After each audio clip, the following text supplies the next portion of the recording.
Hello, hello, hello, and welcome back to the Awakening Philosophy channel. My name is Jed.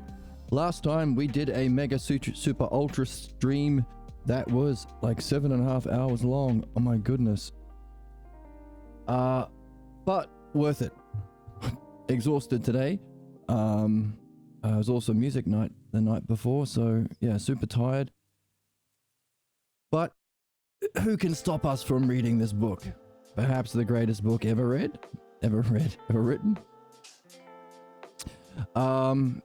Amazing stuff. And well, what did we cover? Let's do a quick review of what we covered in the 7.5 hour super mega ultra stream that I called the greatest stream I've done because yeah, it's kind of the culmination of everything we've been reading up until now and everything we've been doing on this channel. And kind of everything I've been doing in philosophy for my life. Because this book is so goddamn awesome. We have... Well, the previous stream, we nailed down the lineage. That's where we started. We started with a review of the lineage that we're in. What is philosophy? Is it a mess of different opinions, and is it only for scholars or boring people who read all these dusty old books their whole lives? And do I have to memorize all these different people, like memorizing facts in history class at high school? Or can we understand philosophy simply with maybe 10 different names? And by nailing these 10 names down, can we see where we are and what the next step of philosophy is? Well, the answer to that is absolutely, which is important because it's supposed to be for you. It's for all of us. We're here to do philosophy. That's our job. Just like an anteater is to eat ants and oh God, where are the analogies today? A bike rider rides bikes. Human beings do philosophy. That's what we're here for. Now we've been tweaking a little bit, calling it philodianoia, to distinguish it from the propaganda against philosophy over the last 1,500 years, 1,000 years. But let's see where we are in the lineage. 1000 BC, they had this idea that life, and for the Greeks, by the way, you can personify this as the Hellenic culture or the ancient Greek culture. They had this idea that life should be about trying to gather power over people, to exploit people and manipulate them through threats of starvation or murder or imprisonment, so you can manipulate them to act against their own interests and serve your own personal false beliefs for personal profit. Sorry, that's capitalism. That's what we do now. What they used to have the idea for society, or the maxim or the axiom upon which society was based, used to be, know thyself. We're here to know thyself. Are you a self? Is that the most primary thing? Is that the most meaningful thing? Is that the most immediate thing? Well, it's also the highest goal. The first cause of everything and the final cause. Without that, you don't have any meaning in your society or system. So, any tradition, if it's not based upon knowing thyself, then it lacks meaning. And that's a quote from the book. Should we find it in the book? We'll keep going. But we have read that quote specifically in the book. And this is how we review. We're reading from the book. No interpretations. Know thyself. But also in the book, we also got reject mediocrity. Don't settle. Know thyself. 800 BC. Homer came in and said, by the way, this is how you solve human problems. Here is Achilles, the worst person who can do it, becoming the greatest, from the worst to the greatest. Therefore, all human beings can solve problems. This is the art of philosophical midwifery. It's what we call it now. So anybody can do it. And by the way, even the worst Achilles, but even the best, even Tsunade is a guru with a gambling problem. Even Master Jiraiya or Master Roshi. So it's a trope in anime that even the wise, like Odysseus, still have problems. And of course, if you complete the journey, you can say you are Herculean, because Hercules has the ideal state of mind and the ideal functioning. His state of mind is feasting with the gods in heaven, and his ideal functioning allows him to be a hero amongst the shadows in Hades, or, as there is no real hell, Hades is a representation of the human problems that play out, because we are tied to shadows. Our false beliefs about ourselves dictate our lives, trap us to our repeating problems and fate. So we can function in the best way, and we're Hercules. But hang on a second, women have even greater difficulties because they have to deal with the bullshit of men. They have to win the battle without fighting. They have to be even more clever in oppressive patriarchal societies, especially that have been oppressing women for a very, very, very long time, completely irrationally. So there's an even greater standard of excellence, Penelope, the ideal woman. So even the worst, Achilles, even the best, Odysseus, when you get there, you're Herculean or Penelopean. Homer, 800 BC. You can read the Odyssey or the Iliad. Then along came Xenophanes, the earliest writing of philosophy we have. God is one, and it's the whole of seeing, hearing, and thinking, which we can take with us as a question as we continue, as we learn. We can always keep in our minds this maxim, or this, not maxim, koan. Koan is like a question that you can carry at all times that can put you in a certain state of mind that's helpful, keeps you open, maybe reduces the effect of your problems. What is the whole that is seeing, hearing, and thinking right now? Not the specific objects or foreground and background, but what would it be like to feel the whole? That's Xenophanes. Same with your individual thoughts and sounds. Now, that's the koan, but also, hey, by the way, God, or the first cause, or the highest thing, is one. So there's another puzzle. What the heck does it mean to say, what kind of a one? What kind of a one is God? A oneness of parts? Or a part separated from the whole? Or is there a kind of one that even is greater than a whole of all parts? What kind of one? And if it's God, it better be the highest. Xenophanes, 520 BC. He taught Parmenides, 480 BC. By the way, to reach that state of God or one, that is the whole of seeing, hearing, and thinking, to become Penelopean or Herculean, you better learn the dialectic. That's the only way. And always be on guard against the idea. Now, I'm not sure if he says deny logos. That might be Socrates, because in the Phaedo, on Socrates' last day before we murdered him, he said, what I consider the greatest defect of the soul that you have to be on guard for is hating the logos, which is why you should never believe me. If you believe anything I say, then some grifter can come along with a belief that's more familiar to you, and then you'll go along with him. And then all of this stuff that I've said that's true, you'll go, well, I've been tricked. This logo stuff is bullshit. I hate the logos. I can't believe I got scammed. Another thing that can get you to hate the logos, says Socrates, is if you trust people and they betray your trust.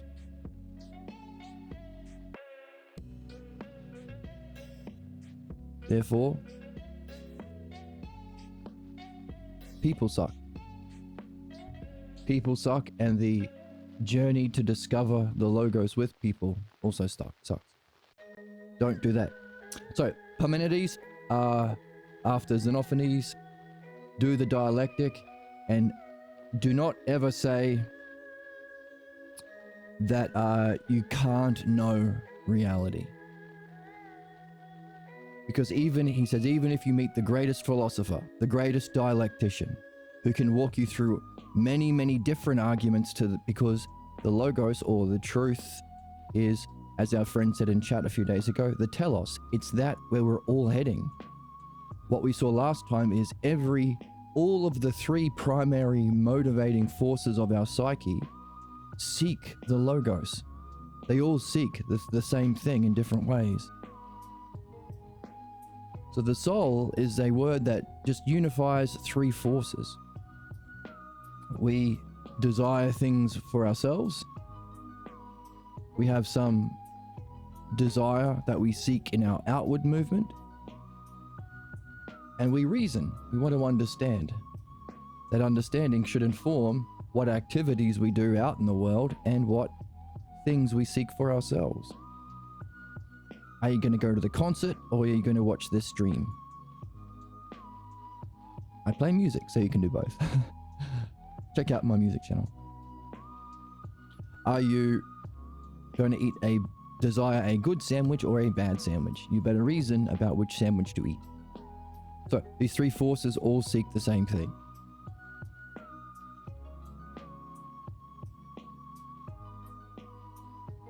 Reality. Meaning there are many different steps of reasoning where you go step by step to conclusions through the dialectic to confirm the truth of reality. And as we've been seeing, this is also a meditation. So not only do you understand the nature of reality, you're preparing yourself to know it. So there's understanding and knowing, the two cognitive functions we are trying to move into, away from materialism or disconnection and belief. Even if you meet the best person, the best dialectician ever, if you believe and you are attached to this belief that you can't know the nature of reality, it's not going to make any difference to you. You can meet a Socrates or a Parmenides, says Parmenides, and it won't make a lick of difference. Now we can tie that back in with Achilles and philosophical midwifery to say, hey, while Parmenides is saying do the dialectic and be on guard for this false belief, we better not only be on guard for that false belief, but go through the process of using the dialectic for midwifery from Homer to get rid of that false belief. So, Parmenides gave us the dialectic. Shortly after, there's Diotima of Mantinea. This is also the model for ideal relationships, love and logos, allowing you to be as immortal and a friend to the gods as any human can be, and that relationship can give birth to works that can rival Homer and Hesiod and last 1,000 years. So, Homer, Xenophanes, Parmenides, Diotima, 1, 2, 3, 4, and then number 5, the big dog Socrates. So Socrates came along and said, you know how we can use the dialectic to know the truth of understanding mind and self? You know how we can use the dialectic to remove our false beliefs, blocks, and problems? You won't really be able to complete that journey unless you're also applying the dialectic to dreams. 1, 2, 3 activities we're here to do. And we can even do, says Diotima, in relationships.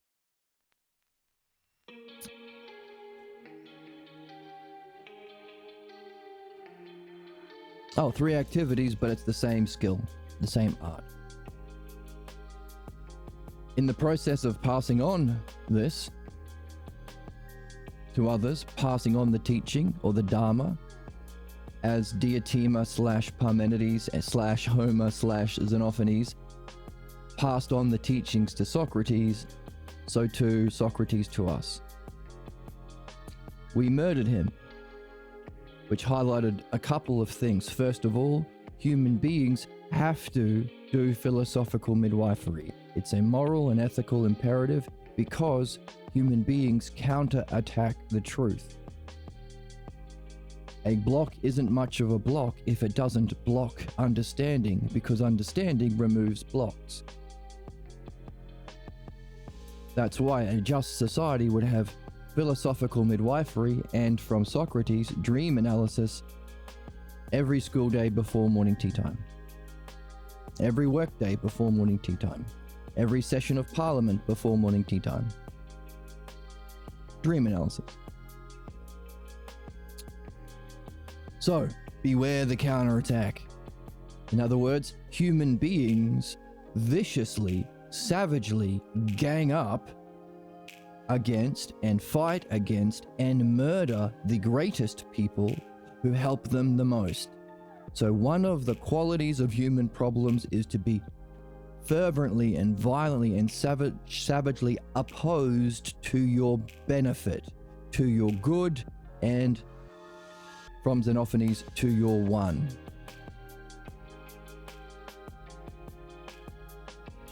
Oh, and Parmenides, from the truth. You won't find the truth. So Xenophanes says God is one. Parmenides comes along and says, hey, by the way, it's also the truth. You need the dialectic to get there. And we can say Socrates came in and said, hey, and it's your good. In the Republic, the good self. So the one, the true, and the good. Xenophanes, Parmenides, and Socrates. Now, Diotima said, hey, by the way, with you, when you reach excellence in the ideal relationship, which you can cultivate, it's also truth. So we can say Parmenides and Diotima together in sharing the ideal relationship and the dialectic as the skill we're here to develop in our relationships gave us truth, or use the idea of truth. So we counterattack against the true, the one, and the good, or what's the truth, or our goodness or benefit, and wholeness. Why don't we live together as a whole? Why be divided? Why blow up the planet? Why enslave people? Well, it's a problem. So we can understand human problems are opposed to what's good, true, and one. Expressed historically with the murdering of Socrates. But even though he didn't get to it, he did outline that final stage of the activity we're here to do.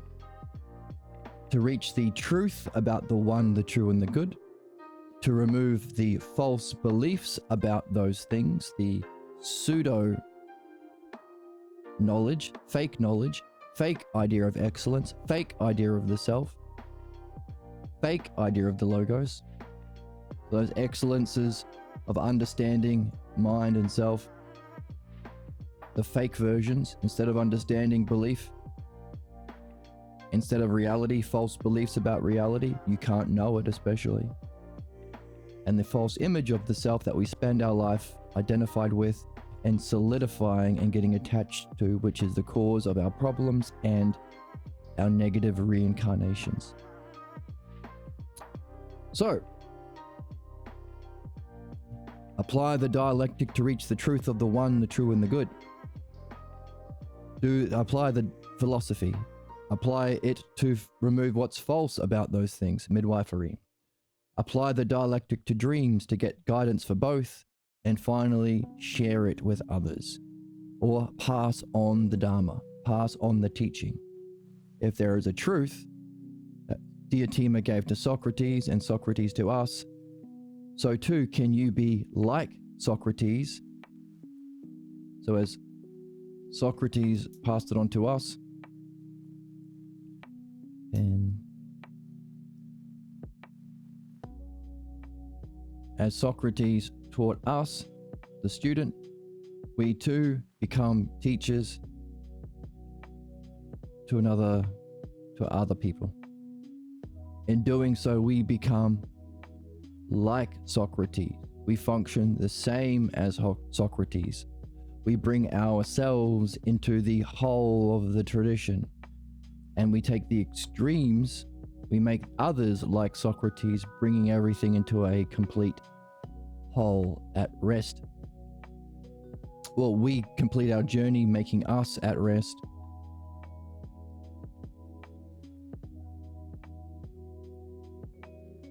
Allowing the tradition to exist eternally.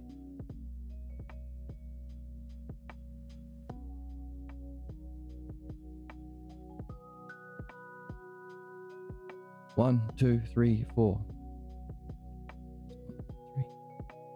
Philosophy, midwifery, dream analysis, and mythology. This mythology, by the way, is theology. To take the stories about the divine literally is to be a barbarian. It's actually a mythology that represents these three other things. Metaphor, stories. So you can say, hey, you know how Tsunade from Naruto had wisdom, but she had a gambling problem? Let me tell you about midwifery. You know how Naruto was the worst person in the village? He was a bad guy and he was doing graffiti and no one liked him because he was dangerous. He had a fox in his heart, but he became Hokage. He went from the worst to the best. Let me tell you about Achilles, or let me show you how you can use dream analysis to perfect your excellence and remove your problems. Philosophy and midwifery. Mythology, it helps you talk about it. But also it shows the significance of not doing that. Having politicians especially, if you don't do this, if you're not doing midwifery and dream analysis, and by the way, you can't surface your problems unless you're seeking the truth. So unless you're doing all three of these things,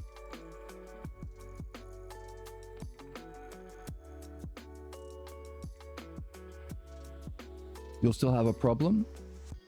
What's a problem? A pathologos, false belief. How does it function against the logos? If you're not doing those things, then anyone who is good in that they talk about the logos, understanding that can benefit, you will fight against. You will murder. The greatest, Socrates, was murdered. So really showing us this is necessary for everyone. We fight against our own benefit or goodness. We fight against what will unify ourselves, our soul, our spirit, and our race. Unity or oneness. And we fight against the truth to remain fiercely loyal to what's false, harmful, and bad.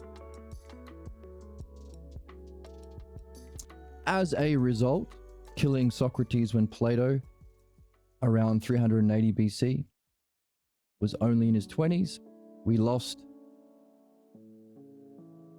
midwifery and dream analysis. We lost the ability to solve human problems. Aristotle, a student of Plato's, 350 BC, had a problem against the last remaining dialectic. No mythology, no midwifery, no dream analysis, just the dialectic to the truth. We lost even that. Materialism, so no metaphysics. And that's modern philosophy. So that's the cause of the problems. We've lost everything to reach truth, and we've lost what we need to remove to address problems. That's why we're in the situation we're in individually and collectively. Aristotle. So far we've got know thyself. Then Homer, Xenophanes, Parmenides, Diotima, Socrates, Plato, 6. 7, Aristotle. And then after Plato,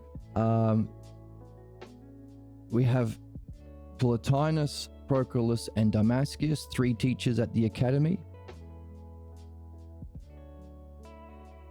200, 400, 500 AD. And then in 529 AD, Emperor Justinian, the Christian emperor, murdered the philosophers, shut down the academy, and began the Dark Ages. So it's the Roman Christian tradition and the Aristotelian materialist position, only the physical world exists, that we are in currently. That's why we have the problems we are. So about 10 names, 11 if you include Justinian. That places us to where we are. Now let's add a 12th. Pierre Grimes. Pierre Grimes came around about 2,000 years later, or 1,500 years later. Rediscovered philosophical midwifery in his work as a therapist or counselor for alcoholics. Thankfully, he was a remarkable individual in many, many, many ways. Very clever, very open, very curious. He was good friends with someone you may have heard of, Alan Watts. Besties. So these are the two earliest Western scholars to go over and study Eastern spirituality. Alan Watts is a very good talker. He's given lots of great talks. You can find them on YouTube about Eastern spirituality and Zen in particular.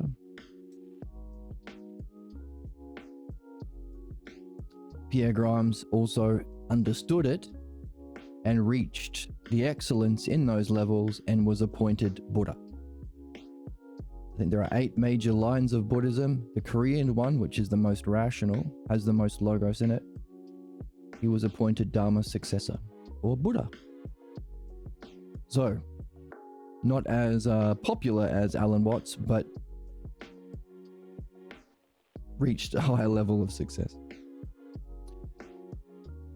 Rediscovered midwifery, how to solve problems, which freed him from the beliefs which were preventing all other philosophers from actually listening to Socrates properly, because our problems function to project our beliefs or to create blind spots to prevent us from seeing what's there. That's how they function. That's how they block us. So only after midwifery can you be free from doing that and actually read what's there, allowing him to rediscover philosophy. Also with the help of a friend, Juan Balboa, helping him to go through the same process so he could be the first translator to give us decent translations of the texts, because translators also project their own dumb beliefs and are blind from certain levels, certain things. So you have to be doing this. And also discovered, hang on a second, dream analysis is key. And not only that, Homer was talking about it as well. And Socrates. Dream analysis was in doing philosophy, seeing also that the key idea that Socrates introduced was dreams. Plato, of course, didn't write dialogues about it because we killed him. We killed Socrates before Plato got there. So, Pierre Grimes, around 1920s till 2023 or something. Very long life. Rediscovered midwifery, was able to rediscover philosophy and dream analysis, and also finish the game for him in doing the mythology. That's super important because this is the book we're reading. So that final name is the lineage that we are in. Pierre Grimes. That's why we're reading this book. So that would be the 12th name, bringing us to where we are. Pierre Grimes.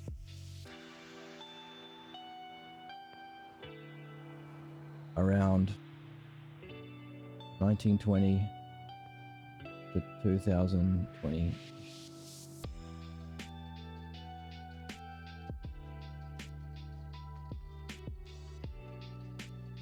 Actually, because he like recently passed away, we don't have to take a rough estimate.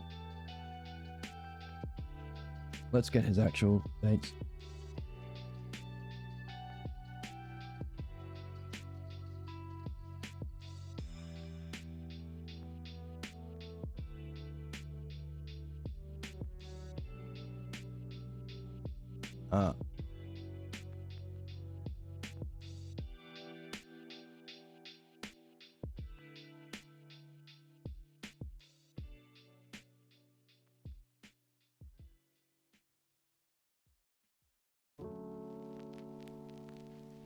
2024 to 2024. There we go. So let's put a 4 on the end here.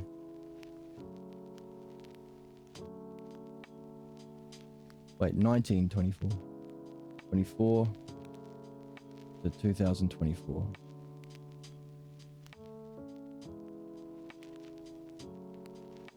Giving us truth and philosophy.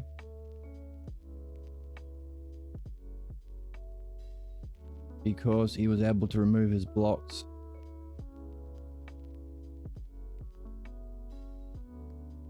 by rediscovering philosophical midwifery.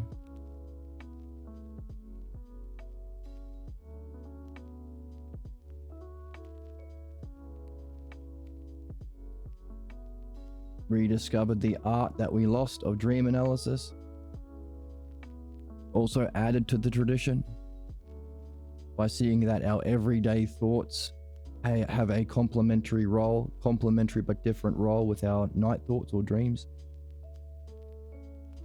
Also using those to help one Balboa, the first translator of Plato, well, of all Plato, Proclus, Plotinus, first translator, first proper translations of Plato, Homer, Damascus, all of those names on the board. Why? Because he's went through those with Pierre Grimes. So he left us, he helped create the conditions for one, and also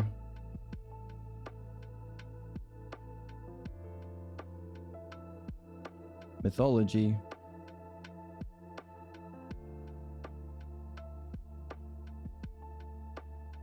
and that's where what we're reading here.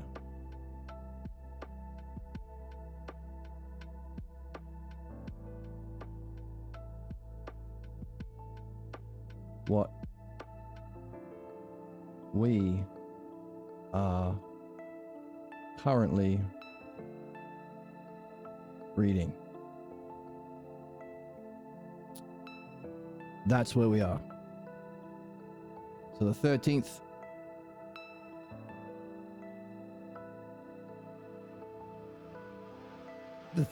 term is you, my friend.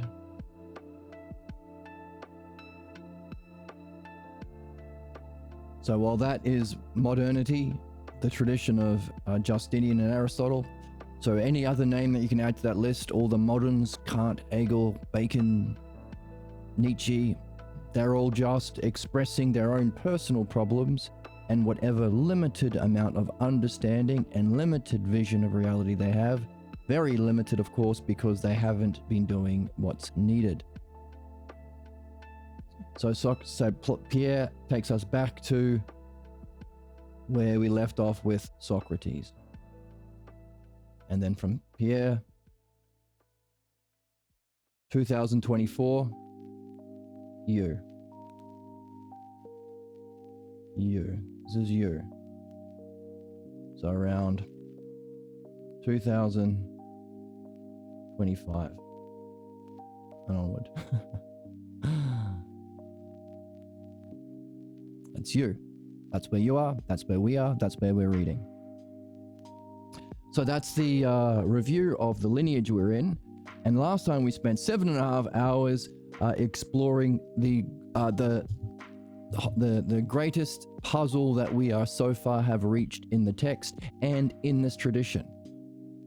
So in doing all of this and in participating in this text, we can give birth to perhaps the greatest question that we have in philosophy, and then we're here to answer the question of how do we know the self? That's what we'll look at right now. So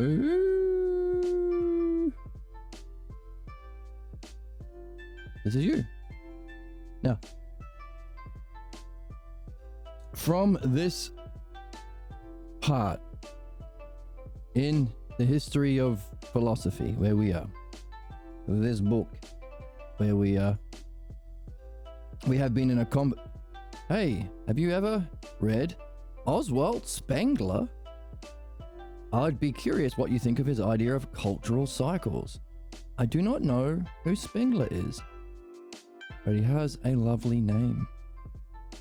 What we are able to do is see how, what would be the kinds of cultures that can possibly exist. So in this lineage that we've gone through, that we are in, we have from Parmenides the dialectic, the activity we're here to do, therefore the meaning of life for all living beings, who have language and the capacity to reflect on themselves, because the capacity to reflect on yourselves is ousia. The activity that we can use with language is thinking or reasoning or understanding. Therefore, we can say that there are all these different possible kinds of cultures. Have a list that would also reflect the different kinds of states of mind and thinking, ousia and logos, which is why the dialectic of Parmenides from 480 BC is the greatest book never read, because Christianity, as we see 529 AD, Christian Emperor Justinian, who killed the philosophers and shut down the academy and replaced understanding with belief, which is the cause of human problems, would be one of those stages of cognitive development, one of those activities and ways of being, or ousia and logos. Meaning all of the crusades and the oppression of women and the torture of children and the genocides and the all the terrible implications of this way of being we could have avoided, because when Emperor Justinian came along, if we had been reading the Parmenides and doing our job, the dialectic, we could, oh, that's easy. You're in stage 4. We don't have to play out the terrible implications of this kind of ousia, kind of nature, and kind of activity, kind of logos. We don't have to. We've seen it. The book we're currently reading is representing two key ones. The Hellenic culture, which represents understanding, and the Judaic culture that represents belief.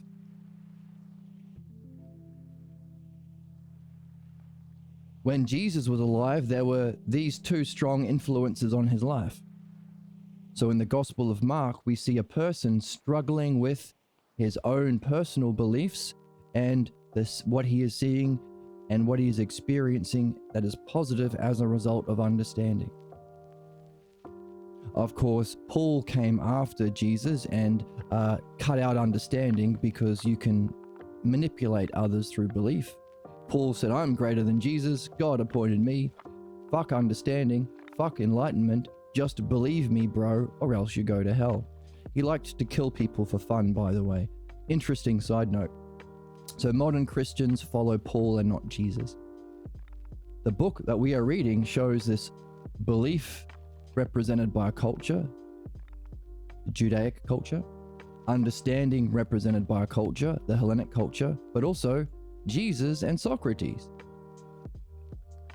So if we as human beings are specifically at a point of history where we are in the tradition of Emperor Justinian and Paul, belief, obviously Aristotle as well. Aristotle is the foot soldier for belief, because materialism from Aristotle says there is no whole, there is no truth, there is no being, there is no higher reality, there's just the physical world. Be a slave. So if we're at a period of history where the implications of Aristotle, Emperor Justinian, and belief can play out to the ending of our human race and the repeating cycles of human suffering. In other words, extinction. Or if we do our job, the meaning of life we're all here to do, that we can see for ourselves by reading this book. That's how fucking amazing this book is. To move from belief into understanding by mastering the dialectic, we can solve all human problems and create a utopia, culturally and individually. So you can individually, whether or not humanity gets on board, you can yourself remove all of your human problems and reach excellence. That's the story of Achilles and Homer and Odysseus. And that ideal state we can represent with a story, Hercules, or a figure, Hercules and Penelope. Curious question for you as a philosopher. Do you think there's something beyond this life or meaning here? We are, yeah, I think I just answered that. Our meaning is to see that we have come in to a life, a period of time in your current birth, where you play out the implications of a false belief on yourself, about yourself, that you develop from a young age, from childhood, imitating a parental figure. Your life becomes the playing out of that mask that you identify with, keeping you stuck. So a stagnant kind of ousia, you're self-reflecting only enough to confirm all your own ignorance. I guess I sucked all along is what you conclude with. So you identify with an image or a mask that causes a negative reincarnation again. So just as you have the repeating loops of failure in your everyday life, so too you have the repeating loops of reincarnation into problems on Earth.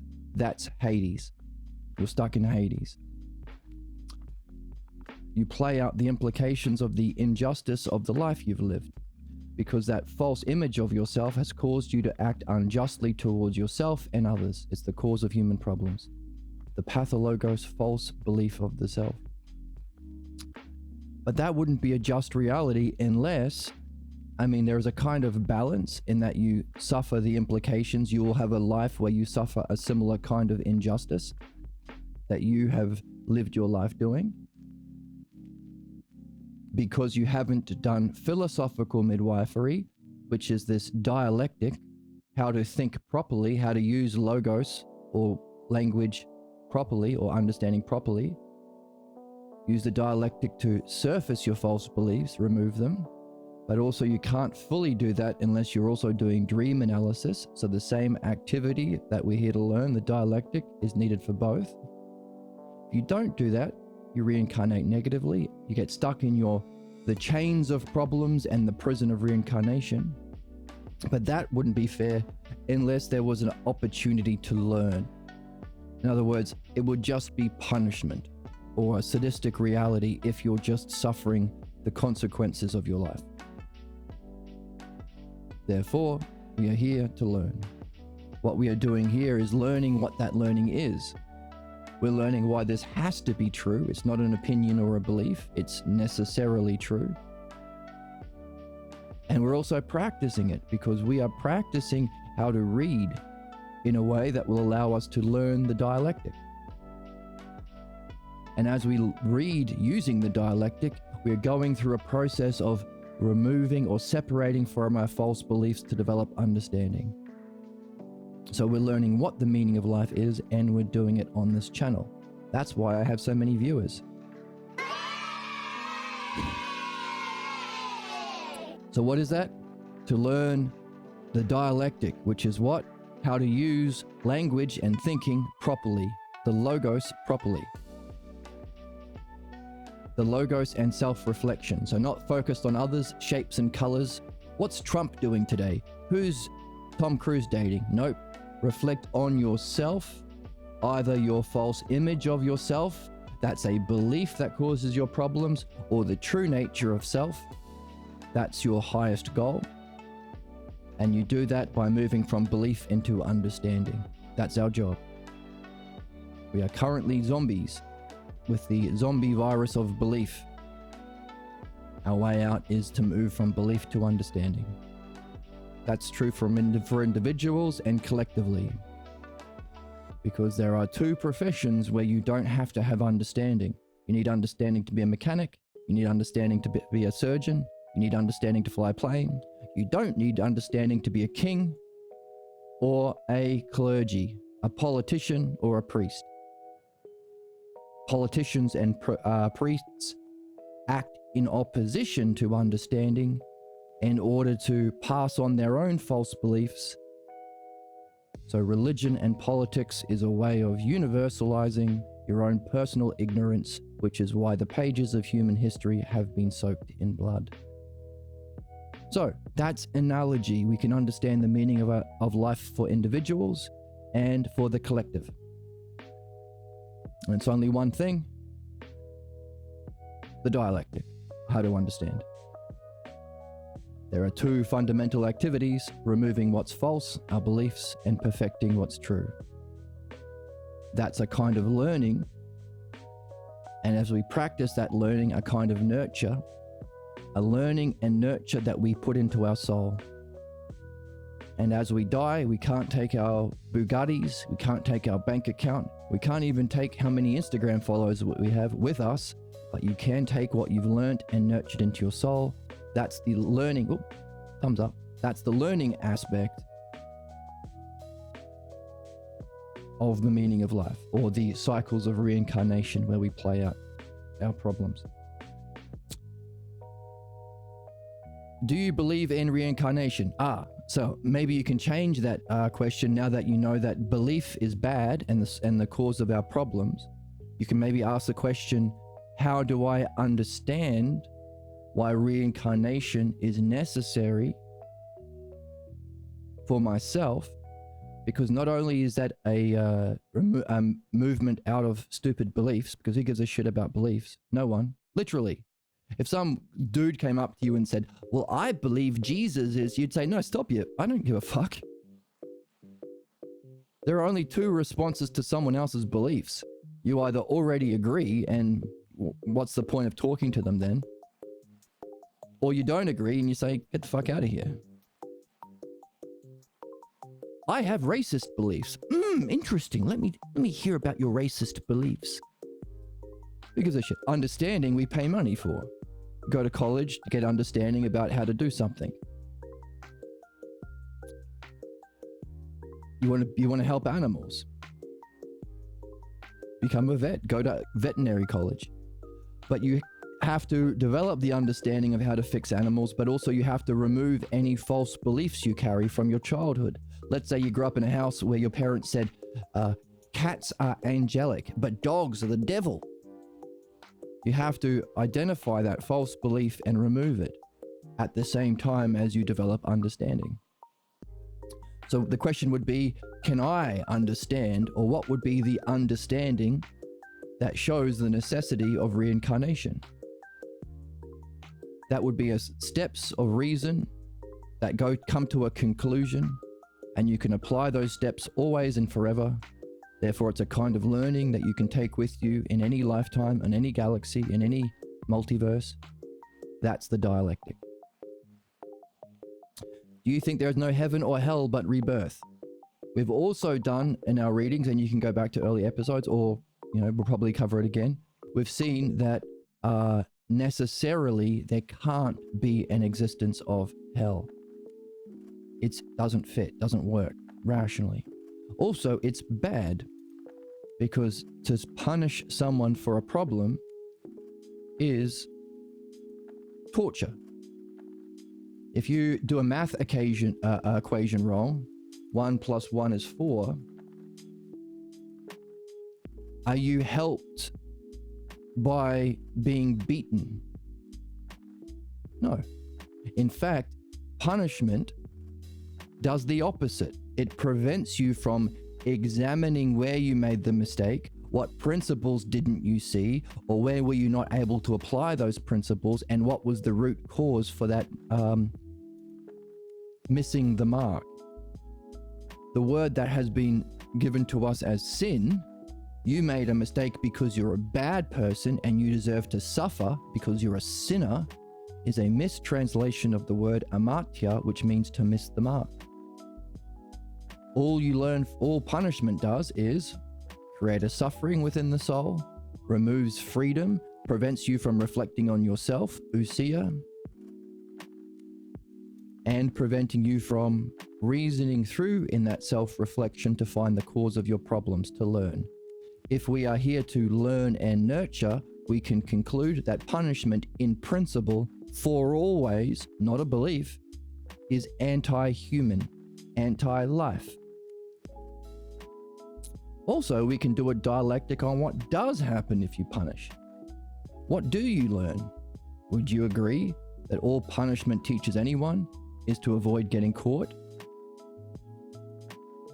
What would happen if we had that in our society? Do you know of any politicians who seek a second presidential term in order to avoid getting caught for all of his crimes? Because instead of understanding the cause of his crimes, we live in a society where we just seek to punish people?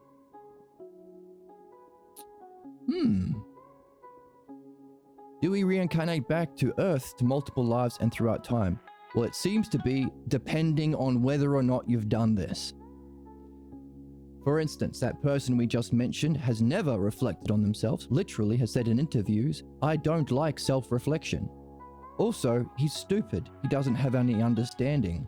So the same racist, bigoted, cruel, sadistic, scamming beliefs that he got from his parents, he has used his wealth and privilege to play out over and over and again, causing many, many millions perhaps deaths, torture, suffering in the world. Do you think that sort of person will be reincarnating into a good life or even a human being? Therefore, not only is removing punishment from our society and our way of thinking necessary for helping the world so people don't seek power and wealth and privilege to avoid getting caught, which just gives them more opportunity to project their problems onto the world, it also helps the soul of this person, who's still a person, who still suffered injustice from childhood as we all have. So, by understanding what we just went through for yourself, take this conversation and see if you can break down the parts.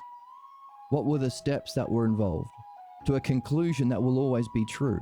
Now, if we were in person, we could go back and forth, but it's a bit difficult over Twitch. But you can practice with your friends. Say, hey, Tony, buy me a coffee. And Tony will say, what? Tony will say, why am I paying for the coffee? Because I'm going to do something that's going to be worth 1,000,000 coffees for you. And Tony will say, what will that be? I'm going to practice the dialectic, which benefits me because it's the kind of learning and nurture of the soul that we are literally here to do. But it will benefit you because it will take you through the steps of a conversation to a conclusion that will be true and benefit you for always, forever. It might even change your whole life and the journey of your reincarnation. I think that, Tony, is worth a coffee.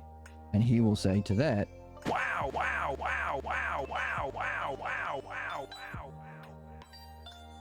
But it's a learning and a nurture. In other words, you practice it. That's the dialectic. So nothing that I said in this conversation has been an opinion or a perspective or a belief. It's been understanding, because it follows that structure necessarily, for always. Why is the purpose of life and what we are here for? Notice, I've answered that question, but it won't stick.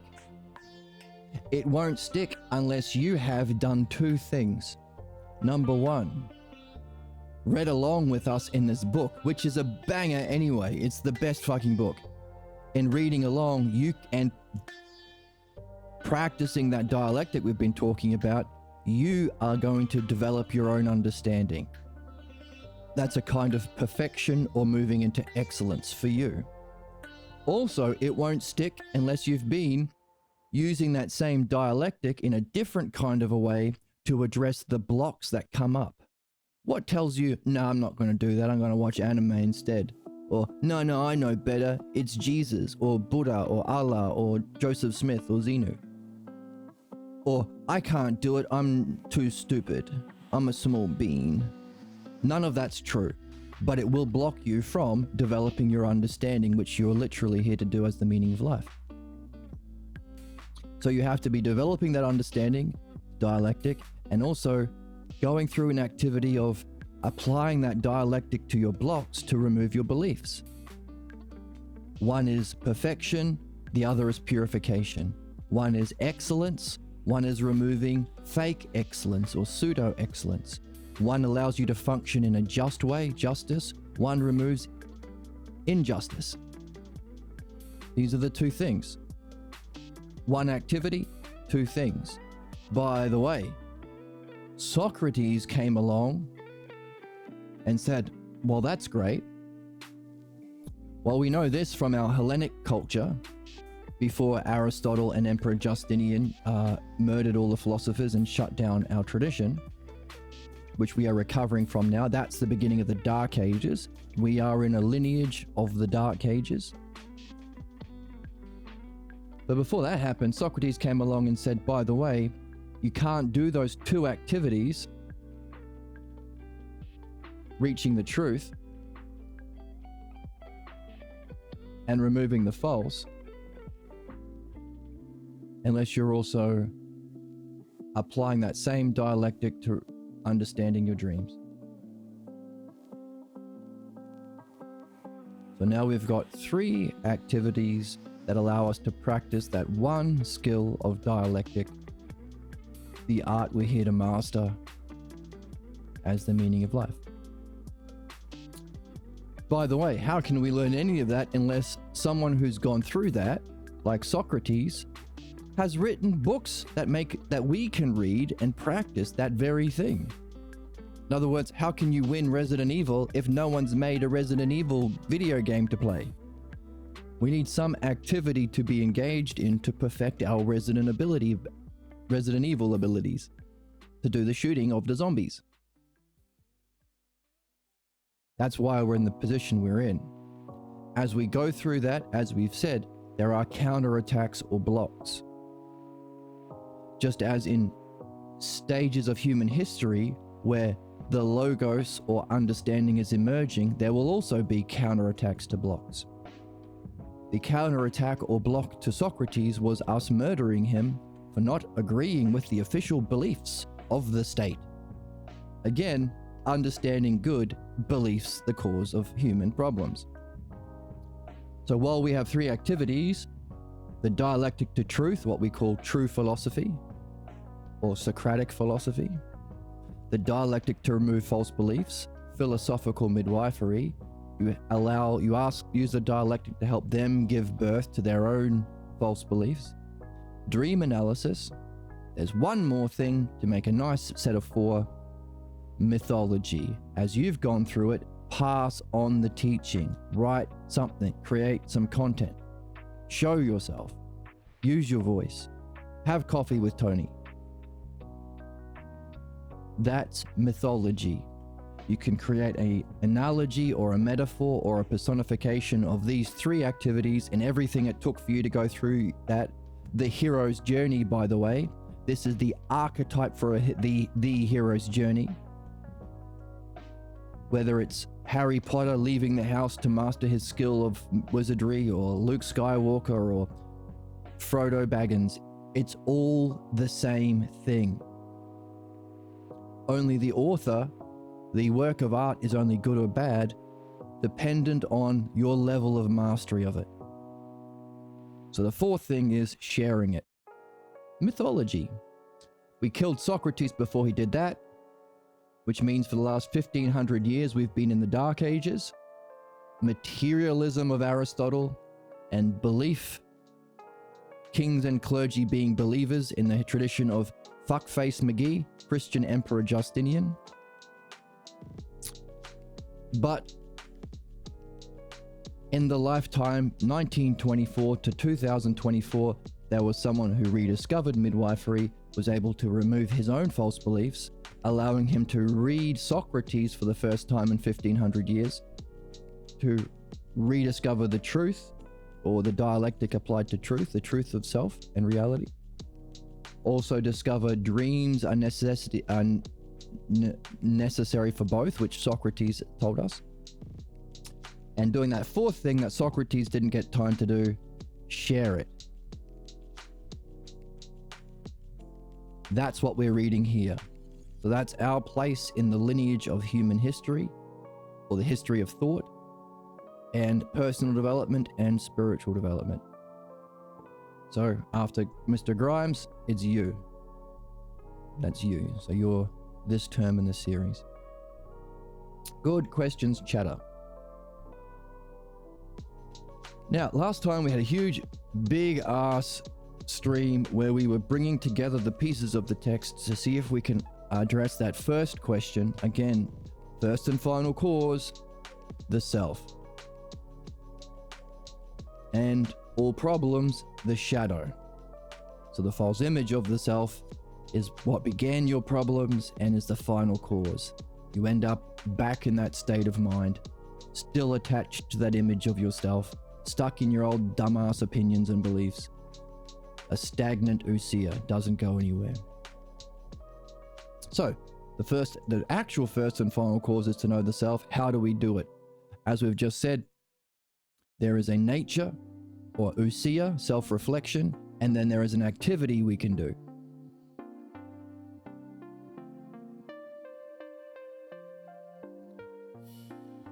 What we've seen is there are these three dimensions of reality. There's us waking up in Hades, the physical world of becoming. As we learn, ask questions like our friend in chat have asked, and reflect and learn and perfect our understanding, reading the book that we're reading especially, we can wake up to realize, hang on a second, there are principles that are universal, fundamental causes and preconditions for everything I've even been learning here. That's the movement from loving learning to philosophy. So the understanding we use is nothing about beliefs or opinions.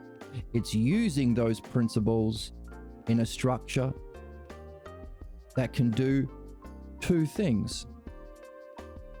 Well, you can understand understanding, so three things, but you can also use that understanding to midwife your problems, remove your false beliefs that you get from the physical world, the imitations of parental figures, shapes and colors, cause of problems.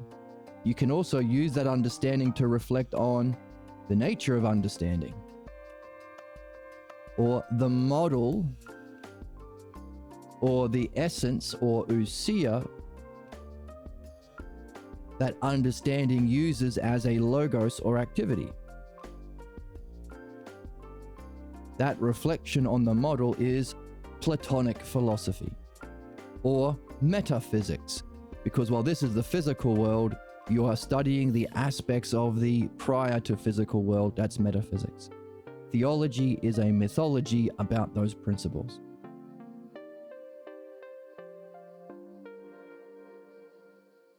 Neat. So we've gone from Aristotle to Plato, but now we need to move to Socrates.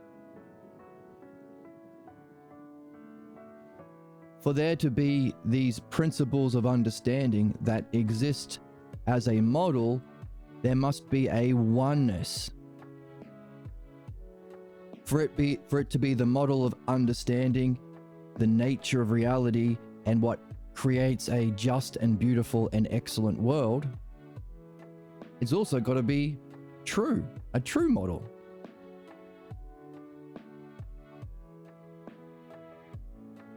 A oneness, and it's got to be the truth of those things. The truth of justice, the truth of reality, the truth of being. And for us to seek it and to be able to use it to benefit everyone and ourselves and our loved ones, Diotima, it also better be good. So while there are aspects, eidos, mistranslated in colleges as forms, which implies it's a physical thing, they say, hey, Plato believed in forms, There's a form of a chair. No, that chair's a physical thing, you idiot.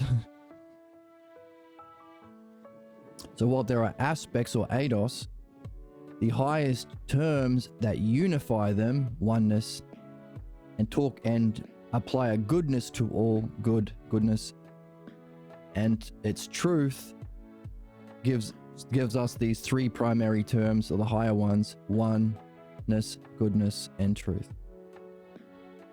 Which asks us a question, hang on a second, these are all nesses. Just as looking for beautiness or adjectives of beauty and adjectives of just, that's a just football game, that's a just society, that's a beautiful puppy, that's an excellent soccer player. If these are the adjectives or the nesses, she's got beautiness in how she talks, in how she thinks, and how she cares. And her hair, everything else, there's beautiness. What is the noun that allows us to experience beauty itself? That's the model. What's the model of the adjectives, or the noun of the adjectives, or the model of its expression in the manyness? What's the oneness for the manyness? But hang on a second. If beauty, justice, excellence, and all of these other units of understanding, whole, part, same, different, like, unlike, if they're together and can be experienced all at once in the ousia nature of this realm, and understood in the logos activity understanding, oneness, goodness, trueness or truth, that implies there must be a model even for that. The one, the good, and the true. Beyond even experience, because this is the highest experience, so it's described in the highest positive. The whole of all parts. That's the movement from Aristotle through Plato to Socrates, or the physical world of becoming to the metaphysical or spiritual world of being, from becoming being to the self. Our job is to know the self. It's the first cause. It caused being, which caused becoming, but it's also our goal in returning. The irony being, it's the most immediate thing. The first unit of thinking, the first unit of perception that you have is self and other. So self and other are the two primary terms of perception, cognition, experience. So when I pinch this chicken, you don't think it's the self, so you're not going to holler. It's the use of these two primary terms that we use in the dialectic, giving us self to self, definition, how does that function to others, demonstration, self to others to others, how does that functioning affect other things, division, and finally synthesize that to a single other. Is there a key term that you can apply back to the self in your conclusion about the subject? 4 parts of the dialectic that use the two primary units of everything: cognition, perception, reality, existence. So we want to know, how can we use those two terms, or the logos or dialectic, in the highest way here, in the activity that will allow us to perfect or purify even wisdom, but also reflect on its cause, the model. Because if there is a higher activity of self, we want to use it to reach our ultimate goal, know the self. So how do we know the model of self, or experience self, ousia? How do we turn upon it and know the self? That's the question we're in currently, because this book bangs so hard, dear Susie.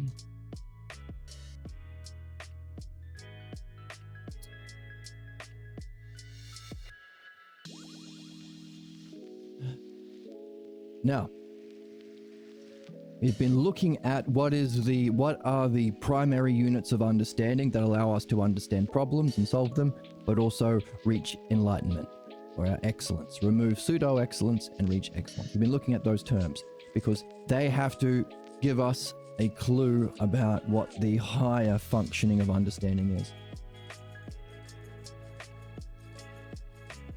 we have seen that there are 3 primary sets of selfers or self-logos terms. There are those onenesses or monads, beauty, justice, excellence, even ousia. There are those which are things that we seek with our belly, which is a metaphor. We desire to have for ourselves these excellences that are ones. We think with our head.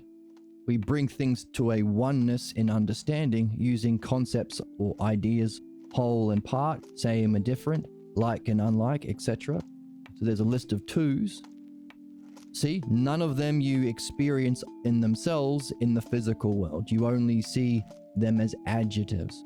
So we've been talking about them as nouns or selfers, the selfness of beauty.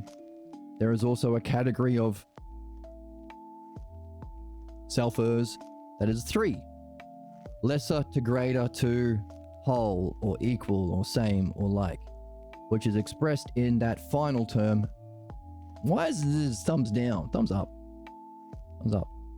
But also hearts. Ah.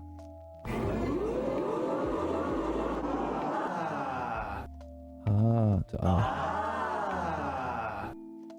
Yee. Because there's a greater term, a lesser term, but then there is a mean term that becomes equal to itself or the same as itself or brings the extremes into a whole. So it uses all of these pairs of terms in the duads, it brings it to a whole. So lesser, for analogy, the copy is the lesser of the model, which is the greater.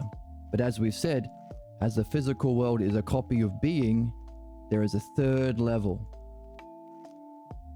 So the idea of passing this on, or mythology, the fourth expression of the dialectic, we use these triads to reach the truth or to pass on the true model of teaching. Our question was, hang on a second, lesser, greater to whole, but we've already used whole. Isn't whole a duad? We want a different kind of whole that's not a whole and part. It's a lesser greater whole. It refers to the whole of lesser and greater. For there to be a model that's greater, that creates a lesser copy, there has to be some principle of the whole that have the preconditions and causes and principles of creation that the model can use. In other words, if there's a creator God, which of my thumbs that look like a thumbs down? Thumbs up. I said thumbs up, doing this. Thumbs up.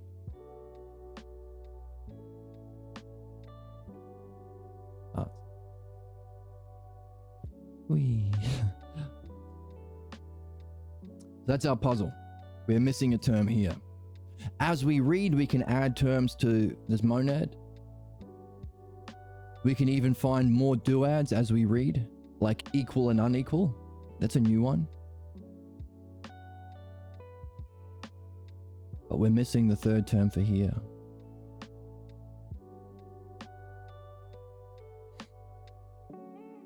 Socrates is the lesser as the student to the teacher, who's the greater. But then Socrates, in passing on mythology, the Dharma, what we're here to do, the meaning of life, you can't, it would be an unjust reality if you just suffer the consequences of your previous lives without having a possibility to learn. Meaning there better be some people out there like you guys sharing this, doing your best to share it. Necessarily as part of reality for it to be a just reality. You yourself, like Socrates, can become the greater that can teach others. Which means also, we're also learning. So we continue to learn forever. At least in the physical world. So we're the lesser and the greater. We are the whole.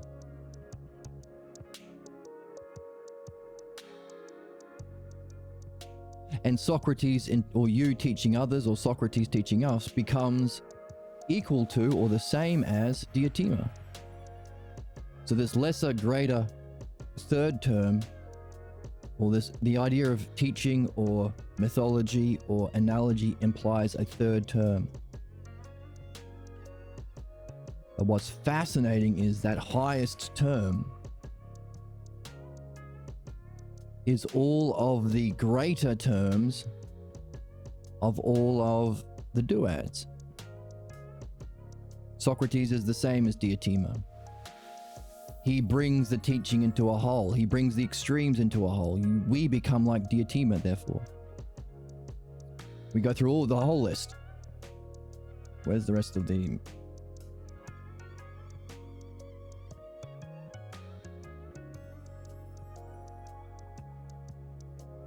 We have a whole list of the duads up here. Let's take these. Whole and part. Socrates functions like diatima as a teacher, and we become like diatima. In completing that final stage, he can be brought to rest. With mastery of the Dharma, he can be free or unlimited, have fun through analogies, through using analogies to teach. Meaning the teaching can be itself timeless and persist even when diatima passes away. And also, Socrates' state of mind can be like Hercules, the ideal teacher, at a time. So we are wondering, is there a word that takes all of these together, because we need that word as the third term for the triads? So we inwardly seek what's good, the monads. We outwardly seek truth, our heart. Courage, seek the truth. That's that triad. And we reason to bring things into a oneness. That's those duads. So ultimately, the three forces that we motivate us as living beings is the desire for truth, or the oneness, or goodness.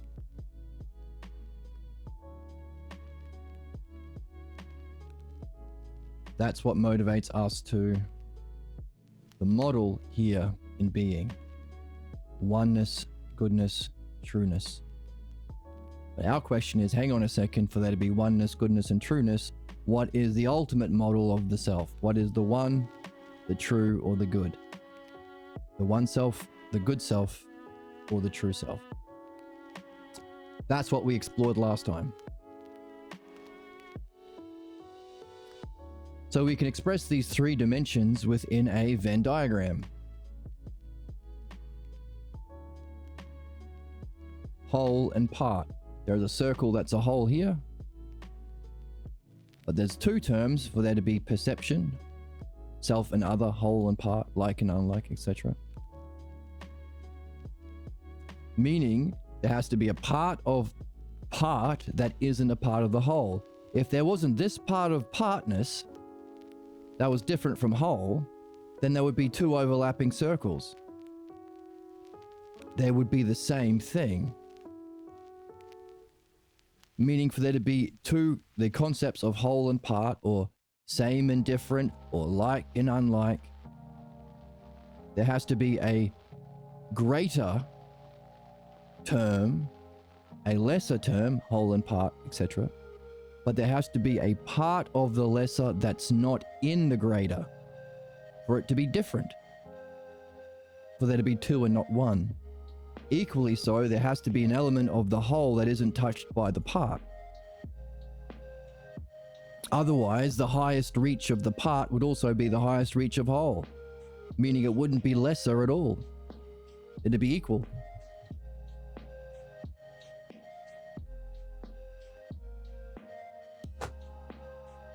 And as this is the noun for or the model for everything, then everything, there must be a level of part that isn't touched in the whole.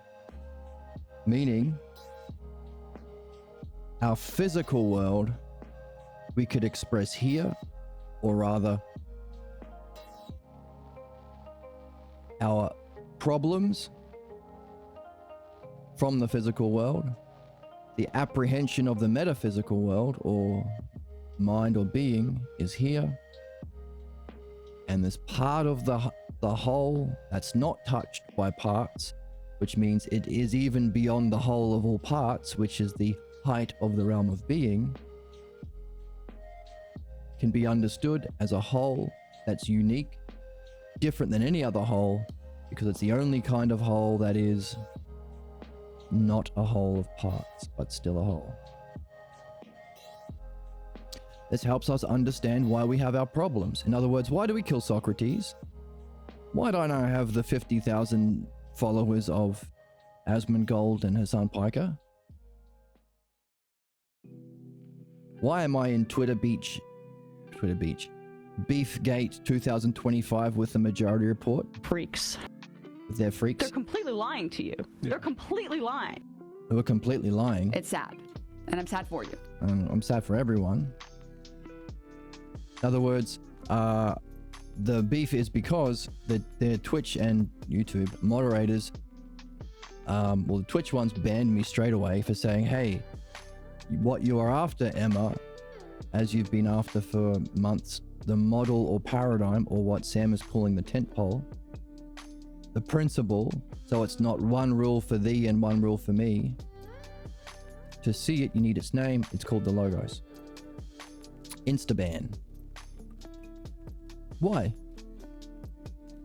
It's true, it would benefit Emma, and because Emma is doing mythology, she's sharing her seeing, it would benefit everybody and benefit the human race. In fact, it's necessary to benefit. So the question is, why are we violently, with certainty and self-righteousness, addicted to stopping ourselves from what is good or beneficial, from what brings everything into a oneness, and from us to see the truth? Why does someone like Emma Vigeland, who's otherwise rational, have such terrible fucking moderators? Or to say it another way, why do the establishment Dems allow the fascists to take over? And why do the fascist believers, instead of using their billions of dollars that they have extracted by exploiting the people to feed everyone, why would they rather bomb everyone? Why are they acting against what helps everyone, including themselves? And this is how we get our answer. There has to be, if whole and part are necessary units for everything, therefore it also has to apply to stages of development, because we are alive, meaning we have to experience the full range of our development. That's learning and nurture. So we can learn about the whole and part, so we can somehow take that learning back to the self, to know the self in a special kind of a way, with this art of dialectic in our back pocket. Meaning we have to experience the section of part, or the lesser, that is disconnected from the greater. But why would you want to be a lesser? Like, wouldn't you be eager to move into the greater? In other words, there has to be some force keeping that section of the part, that section of cognitive development, that section of cognitive functioning, that section of spiritual evolution, personal growth, that section of the population of humanity, this section of politicians and religious people, religious authorities, opposed to the goodness and oneness and truth of the whole. There has to be something like a magnetic repulsion causing us to fight against our own interest. That's the nature of human problems. The force, or our problem, is the force against what's good, true, and one. We're fighting against our own benefit. Otherwise, otherwise that part wouldn't stay as a part. Now, we move, so we don't want to stay as a part, but we can see the necessity for this element, otherwise there wouldn't be whole and part. We've also just seen that the functioning or the root cause of human problems, the kind of psyche, is belief.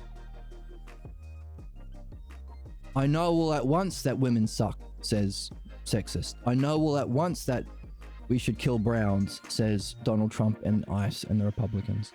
I know all at once that we should abuse the poor, says billionaires. I know all at once that Jesus is whatever, magic. Or Allah is king, or Lord Zeno is God. And all at onceness. They don't have to think. In fact, it's opposed to think, and we've understood why that has to be. If understanding is the model of the whole and the parts that can be used to solve human problems by dialectic on belief, but also meditation, because you can use that dialectic on the model. If that's the good functioning or our excellence, Hercules and Penelope,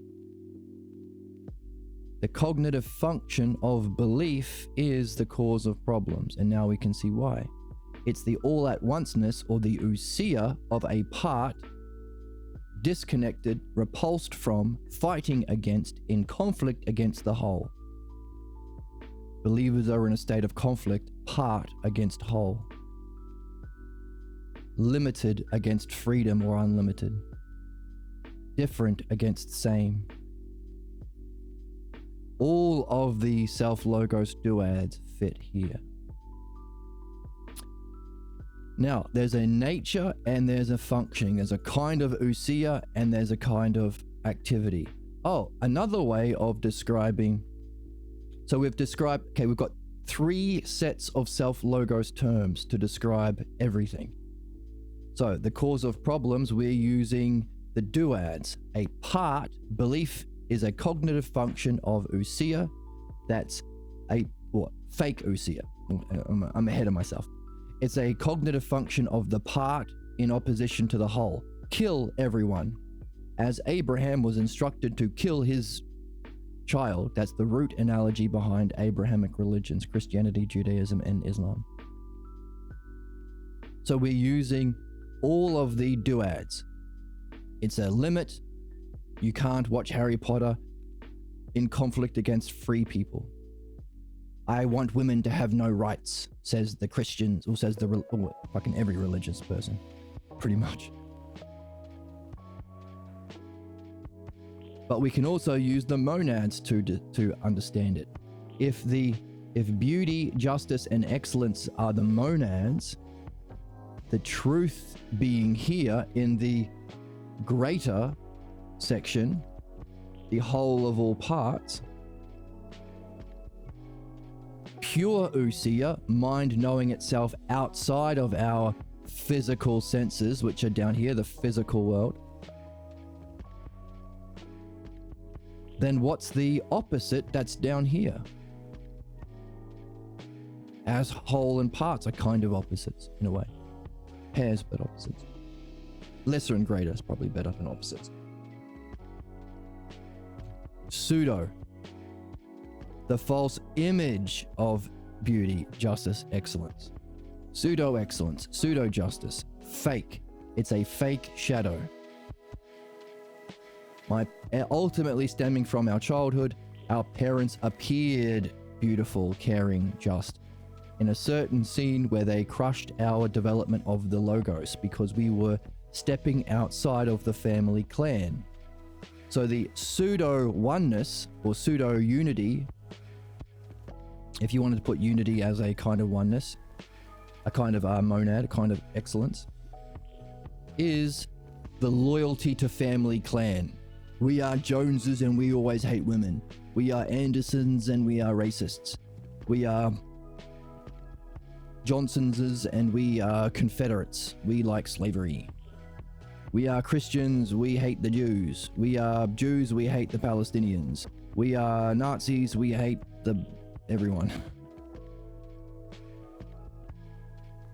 And as you develop along the logos, therefore, every family member that you grew up in, so long as they're not also doing their fucking job, which is to remove the parts disconnected from the whole, remove our false beliefs and cause of our ignorance and suffering and injustice, then as you learn this, they will attack you, hate you, ignore you, mock you, try and kick you out, just as I was kicked out of the Twitch chat of Emma. Huge beef with Emma. If you're experiencing a mental health episode, we don't want to have to see that. Not Emma, she's wonderful. Her moderators are fucking rubbish. But now we're understanding why. And even kill you.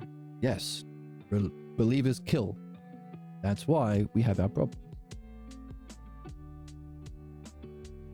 So a pseudo unity or a pseudo togetherness, blind loyalty to tribe. That's why the Nazis were called dogs in World War II. They have a blind loyalty to Hitler, like dogs do, without asking the question, am I loyal to the right thing? Should I be loyal to Hitler? And what we've seen in the book is, it's that use of Hitler to manipulate this duty that can unleash the tyranny of our problems. Meaning that philosophical midwifery isn't just a moral obligation for all of us and the meaning of life, it's an ethical duty for all citizens, because politicians and clergy like Hitler can make use of that ignorance, that blind, caveman-like, savage, barbaric loyalty to, as a Fast and Furious guy says, family. Family is everything. Family. How about understanding? How about humanity? How about everyone? How about principles? No, family. I'm family. That's the unleashing of the tyranny of the mindless masses. So we need to reclaim our mind. Don't be blindly loyal to your dumbass fucking parents with Stockholm Syndrome. Are you blindly loyal to your neighbor's parents? Nope. The guys across the street? Nope. The guy in a different country? Don't have Stockholm Syndrome. Be loyal to the truth.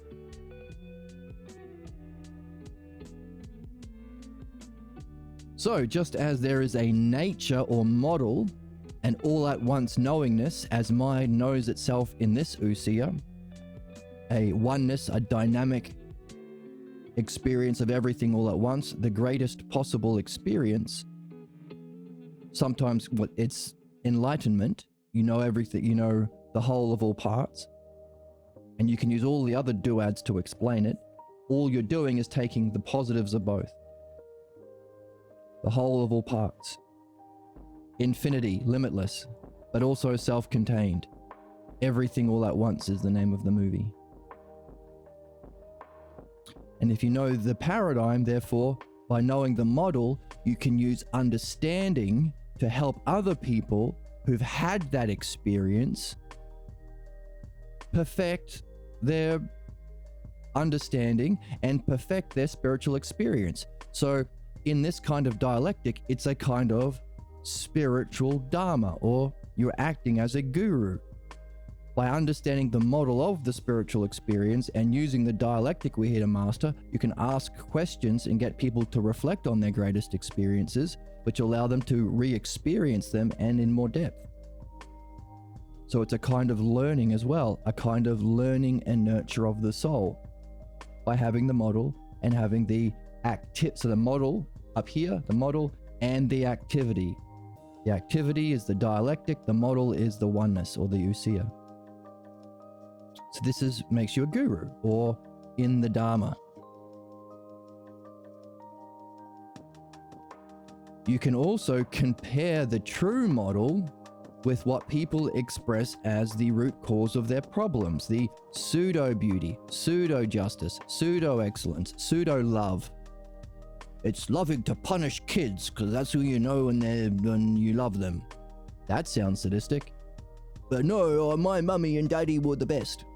Okay, blind dog in a negative sense. The Nazi sense. or the belief sense, blind loyalty to belief sense. So you can also not only help people perfect their enlightenment, but purify their ignorance. That's the two primary functions of the guru. You're having let's use a mainstream understanding of gurus. You're having a meditation experience, but you can only touch the brilliant light of being a little bit. The guru, shouldn't they ask you questions to help you get further? By the way, you've been sitting on a mat for hours and you haven't had any goddamn experiences. Sound like an ashram you've been into? Sound like fucking all of them because they don't have the logos, any of them? They should therefore be able to ask you questions about the kind of blocks that come up to allow you to remove those blocks. This is what the Korean Buddhist guru recognized in Pierre Grimes. In between their sittings, they would walk around the block, and because Pierre Grimes, like a Westerner, one of the first, him and Alan Watts, one of the first two Westerners to study Eastern spirituality. So after sitting on a mat for 3 hours, you'd walk around the block to stretch your legs. He'd ask people questions about how their sitting was going. So without knowing what he was doing, because he was young at the time, he was unblocking people from having enlightenment experiences. Usually it's very rare for people to have them, even in ashrams and zendos and things like that, Zen centers. People were popping off all over the place. And then the guru said, there are two gurus in this room, me and someone doing my job for me, that guy.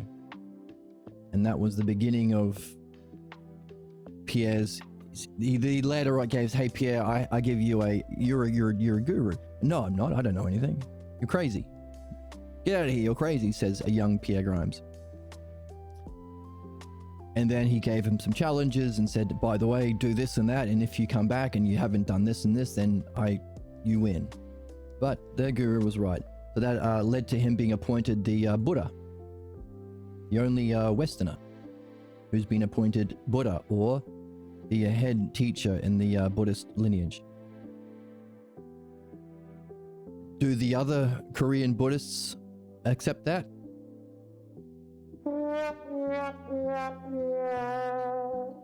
But there you go, it's true. The Dharma successor.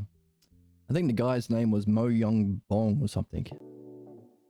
I used to remember it because it's like, I have my own bong. When you go to a party, you pull out your bong. I brought my own bong. My own bong, I think was the guy's name.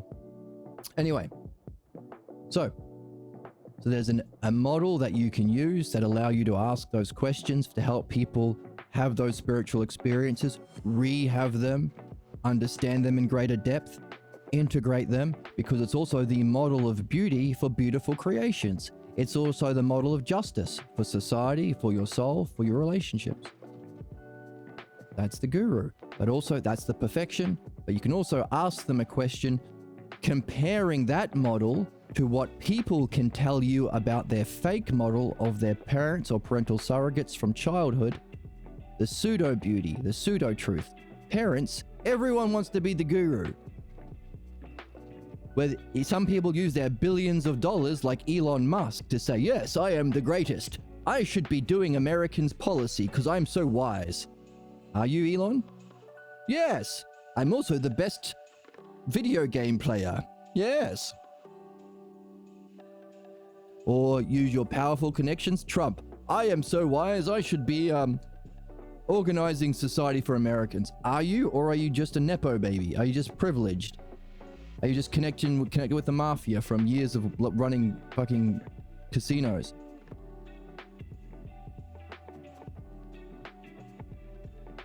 Here's another way of doing it. Pretending you know shit you don't, or cosplaying the guru. Yes, can I talk to you about the nature of reality? Who are you? I'm a 17-year-old in a suit. You're telling me that you're a guru. You know about the nature of God, reality, and the meaning of life. Oh yes, you're 17 in a suit. What makes you a guru? Oh, I'm a member of the Jesus Christ of Latter-day Saints. I'm a Mormon.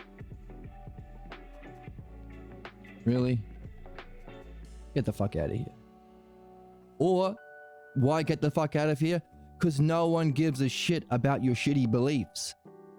That's why kings and clergy are believers who are seeking a position of power over everyone to pretend to be a guru without the model, which you can know as knowledge or usia, and the activity, which is understanding of the dialectic. I've never seen a fucking politician, and I've only seen one guru, Pierre Grimes, with it. As a doctor needs the model of a healthy body and an understanding of the parts, as a mechanic needs one for a car, as a pilot needs one for a plane, politicians and clergy don't have one. They just cosplay. You know who else can get to be a guru without doing any of their fucking work? Parents. Parents. Because kids have to believe your horse shit, which is a kind of injustice of how our world is structured. You're stuck in a box with these fuckers. You can't wander down the street and live with uncle for a while because dad's being a dick.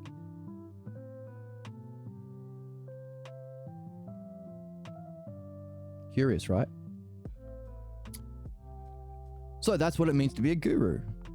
The model and the activity for perfection or purification of what's false. And the name for the fake model, the pseudo model, is those monad terms. They appeared to be beautiful, just. Look how strong daddy was when he was telling me that all women suck and to beware of women. Whatever. Okay, so you've got the model. We'll call that 2, knowledge, a cognitive function of knowledge. We've got an activity in the greater, we'll call that understanding, or the 3rd cognitive function. We've got the cause of human problems, belief. We've seen why it has to be against truth and goodness and benefit and oneness. Otherwise, there would be no part different from the whole. Not for always.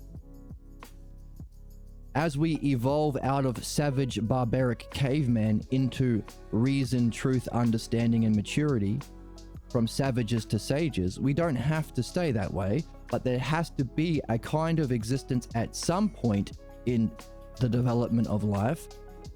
Otherwise, there would not be a whole and part, or a lesser and greater. So it's not a blame game. We don't shame or blame believers, but we recognize, yeah, you are always going to be wrong.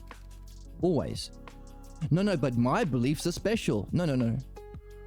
How many beliefs have there been? How many religious traditions? Tens of thousands? So yours is the one that is right. Yep. By the way, of all of those followers, how many have the same actual belief? Well, none. They're all different. Different, the lesser, they can never be the same. No 2 Christians have the same beliefs. Some eat shellfish, some think you'll go to hell for eating shellfish. Some wear regular clothes, some believe the Bible that says if you mix polyester and wool, then you'll go to hell. Some think we should oppress women, some don't. Some Christians are even women, believe it or not. Despite the, enslave and rape women in the Bible shit. And over history shit. And women can't talk shit and shouldn't be priests shit. How many women were in the election for the latest pope this year? Sweet, fuck all. So again, beliefs are against your own interests. That's not a surprise.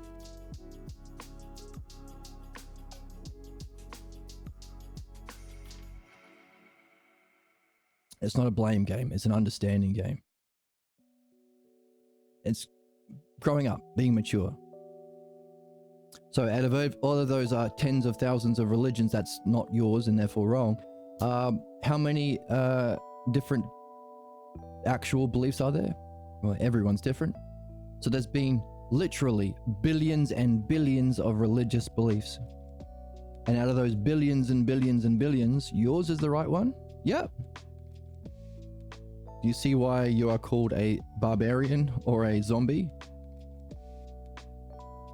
You can't account for the whole. You can only say one thing. Brains, brains, brains. Jesus, Jesus, Jesus. Lord Xenu, Lord Xenu, Lord Xenu. That's a Scientology guy, Xenu.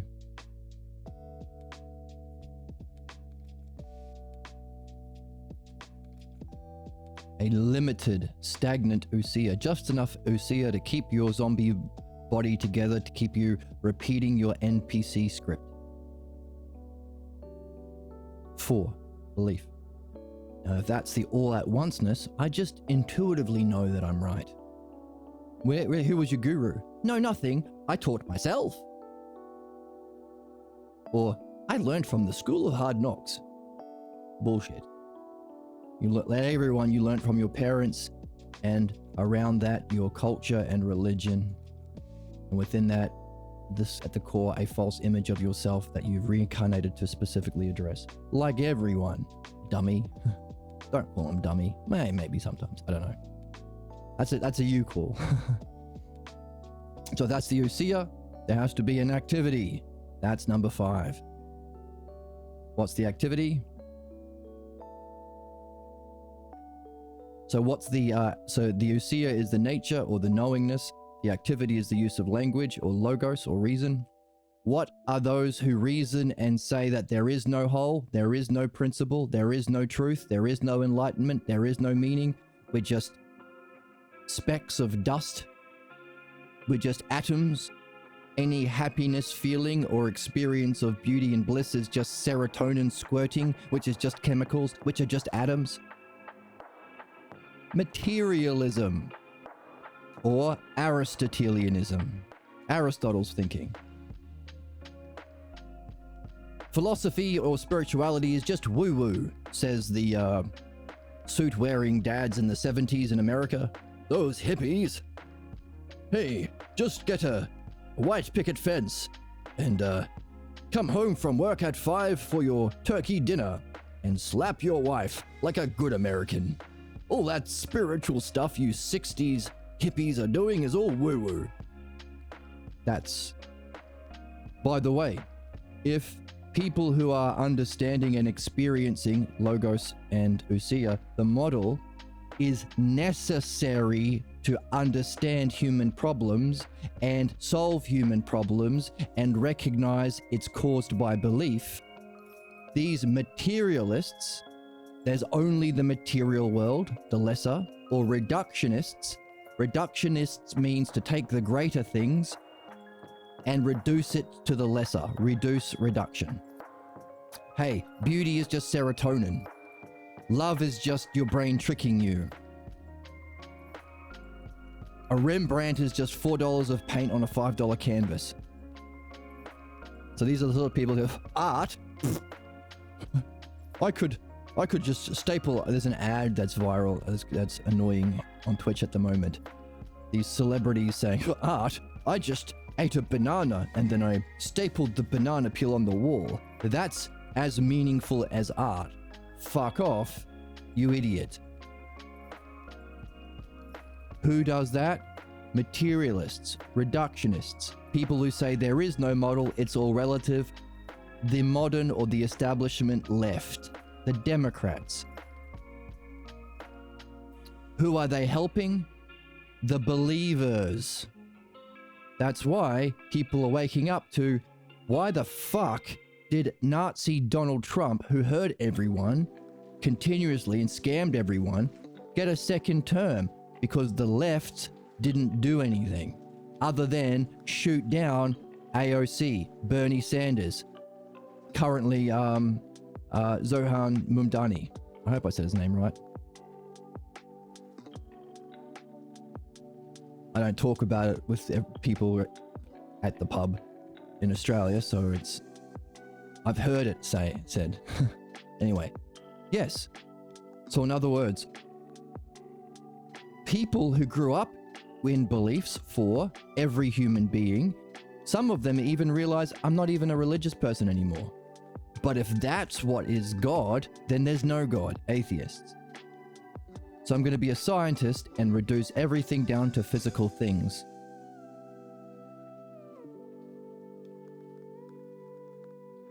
What does science end up making? Nuclear bombs and mousetraps. Should we be making nuclear weapons? I don't know. There's just things.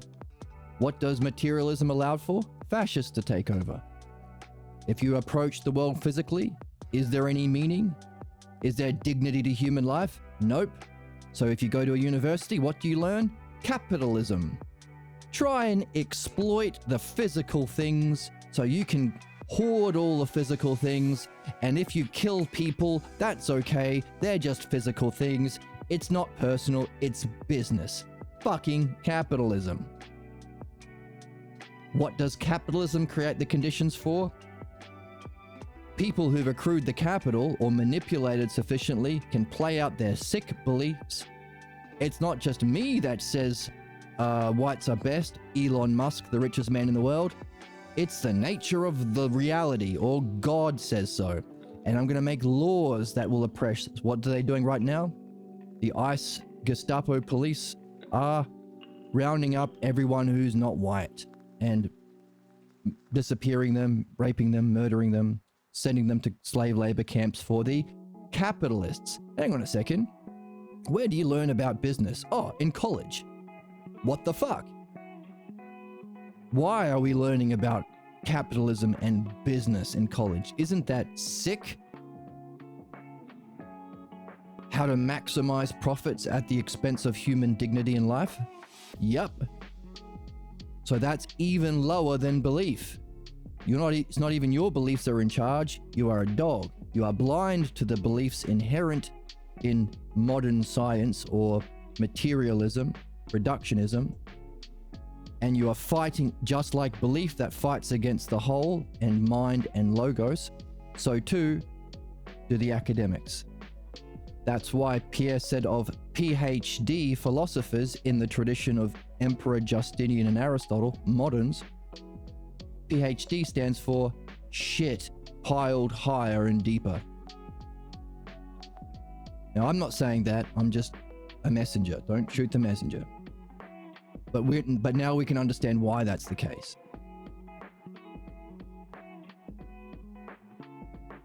In other words, we're all here to learn, even the clever people. Now, there are some YouTube channels that I really love. Like this guy, for instance. A space wizard farted out the universe. All humans are inbred from a single pair of humans, not once but twice. If you're a naughty person, you get tortured eternally in a pool of lava by a vindictive genocidal deity who loves you. So, Professor Dave explains, so even people like that, who use their logos, logic, to show the logical fallacies of belief, they're still human beings with human problems, reincarnated for the same reason all human beings are. Meaning, while it can be nice for them to show the logical irrationality of belief, that's different from understanding the truth of reality and the model. They also have to examine their own unsuspected false beliefs about reality and themselves from their own family clan. In other words, fivers are often people who grew up in belief, we all do, and leave the belief without addressing the damage belief has done.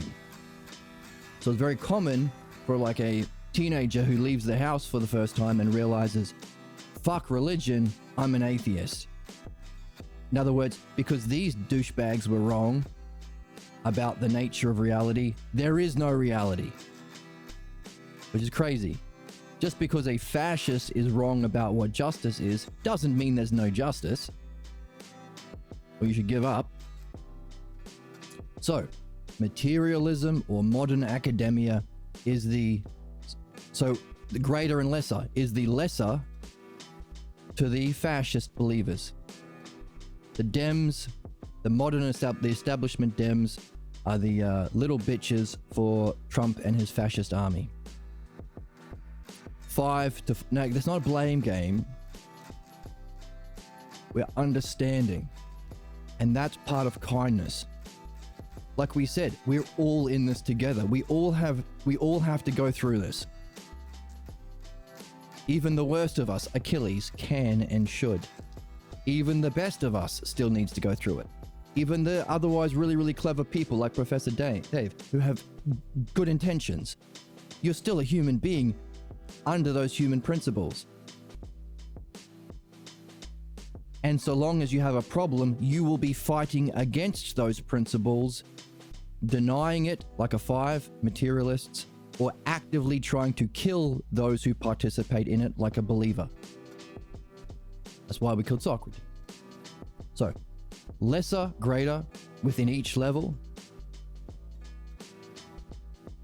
of the whole and part. So we're using, so far we've got an understanding of the monads, beauty, justice, and excellence, human problems, the pseudo-monads down here, why it's a problem, why it's functioning the way it does, which means we've got a tick for the monads here and here. We need to see what is the monads kind of existence up here in the self. For there to be the truth of these monads, the truth of beauty, justice that we use for a just world here,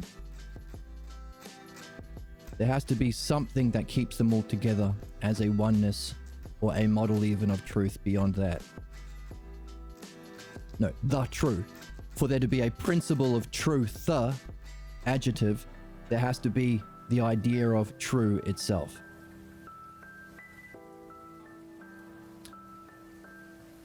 So we've recognized there's lesser and greater, activity and model. We want to know the name for that third term of the triad. Lesser is to greater is to what? Whole, equal, etc. We also want to know what would distinguish, if this is pseudo-excellence, what kind of excellence is up here to finish off the monad. Because we want to know the self.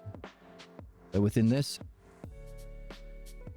we have within the primary pairs, whole, part, same, different, for reality, experience, and cognition. We see the necessity for there being a physical world, parts, and any activity derived from physical experiences like materialism. All I've seen with my material senses is material things. Therefore, I'm going to reject spirituality because it's woo-woo. So that's an activity derived from physical experience only. But there has to be a physical world where we play out the implications, hearty. There has to be a heaven where we can experience the truth. But also there has to be a kind of a whole that's not touched by the parts. Otherwise there wouldn't be whole and part. So if this is the physical world, if this is the metaphysical world of being or mind, there is still something that has mind and is the cause of mind. That's our goal for the self. So while we can use the duads to understand what it is, we also have to find what is that term for truth, because the triads are the parts of truth.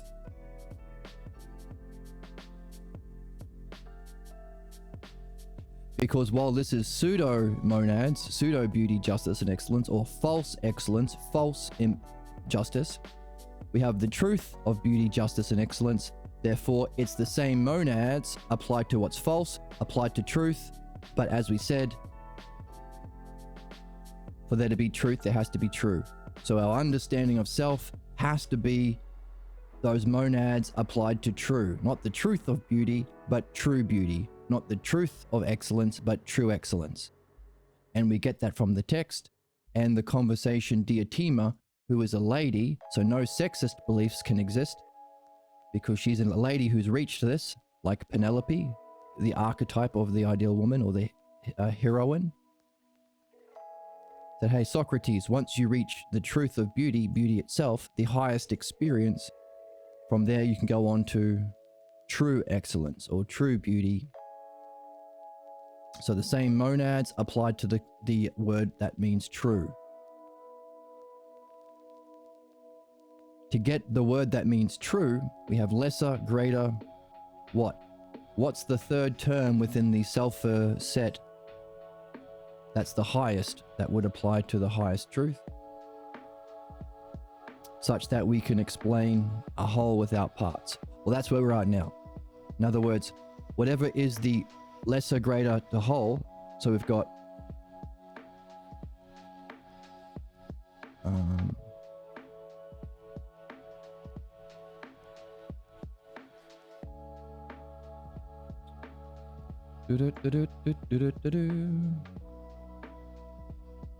Diatima is to where is it?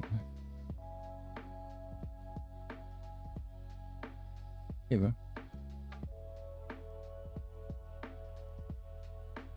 Greater is to lesser is to what?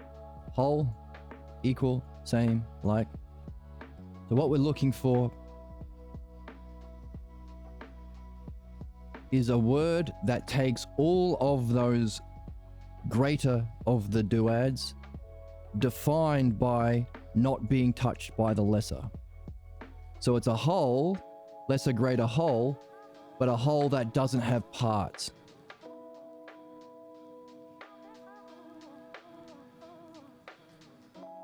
Same that doesn't have difference. That'll give us the highest triad term that we can use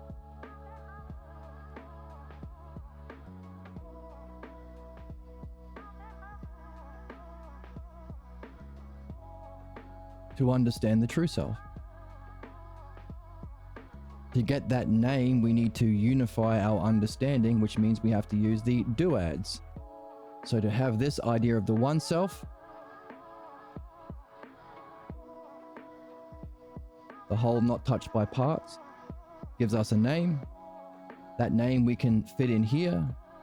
The mysterious triad, greater, lesser to what? That will allow us to define the true self. And once we have the true self, that's our metric for the monads. Not the truth of beauty, justice, and excellence, but the true beauty, justice, and excellence.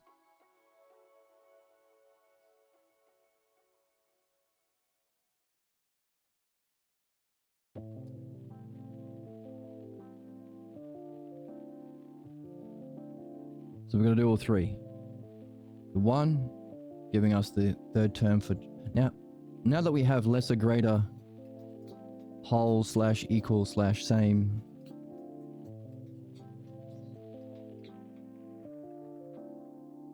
we can say this, what's false is the lesser imitation of... Oh, thank you for the follow. Maeve, thank you.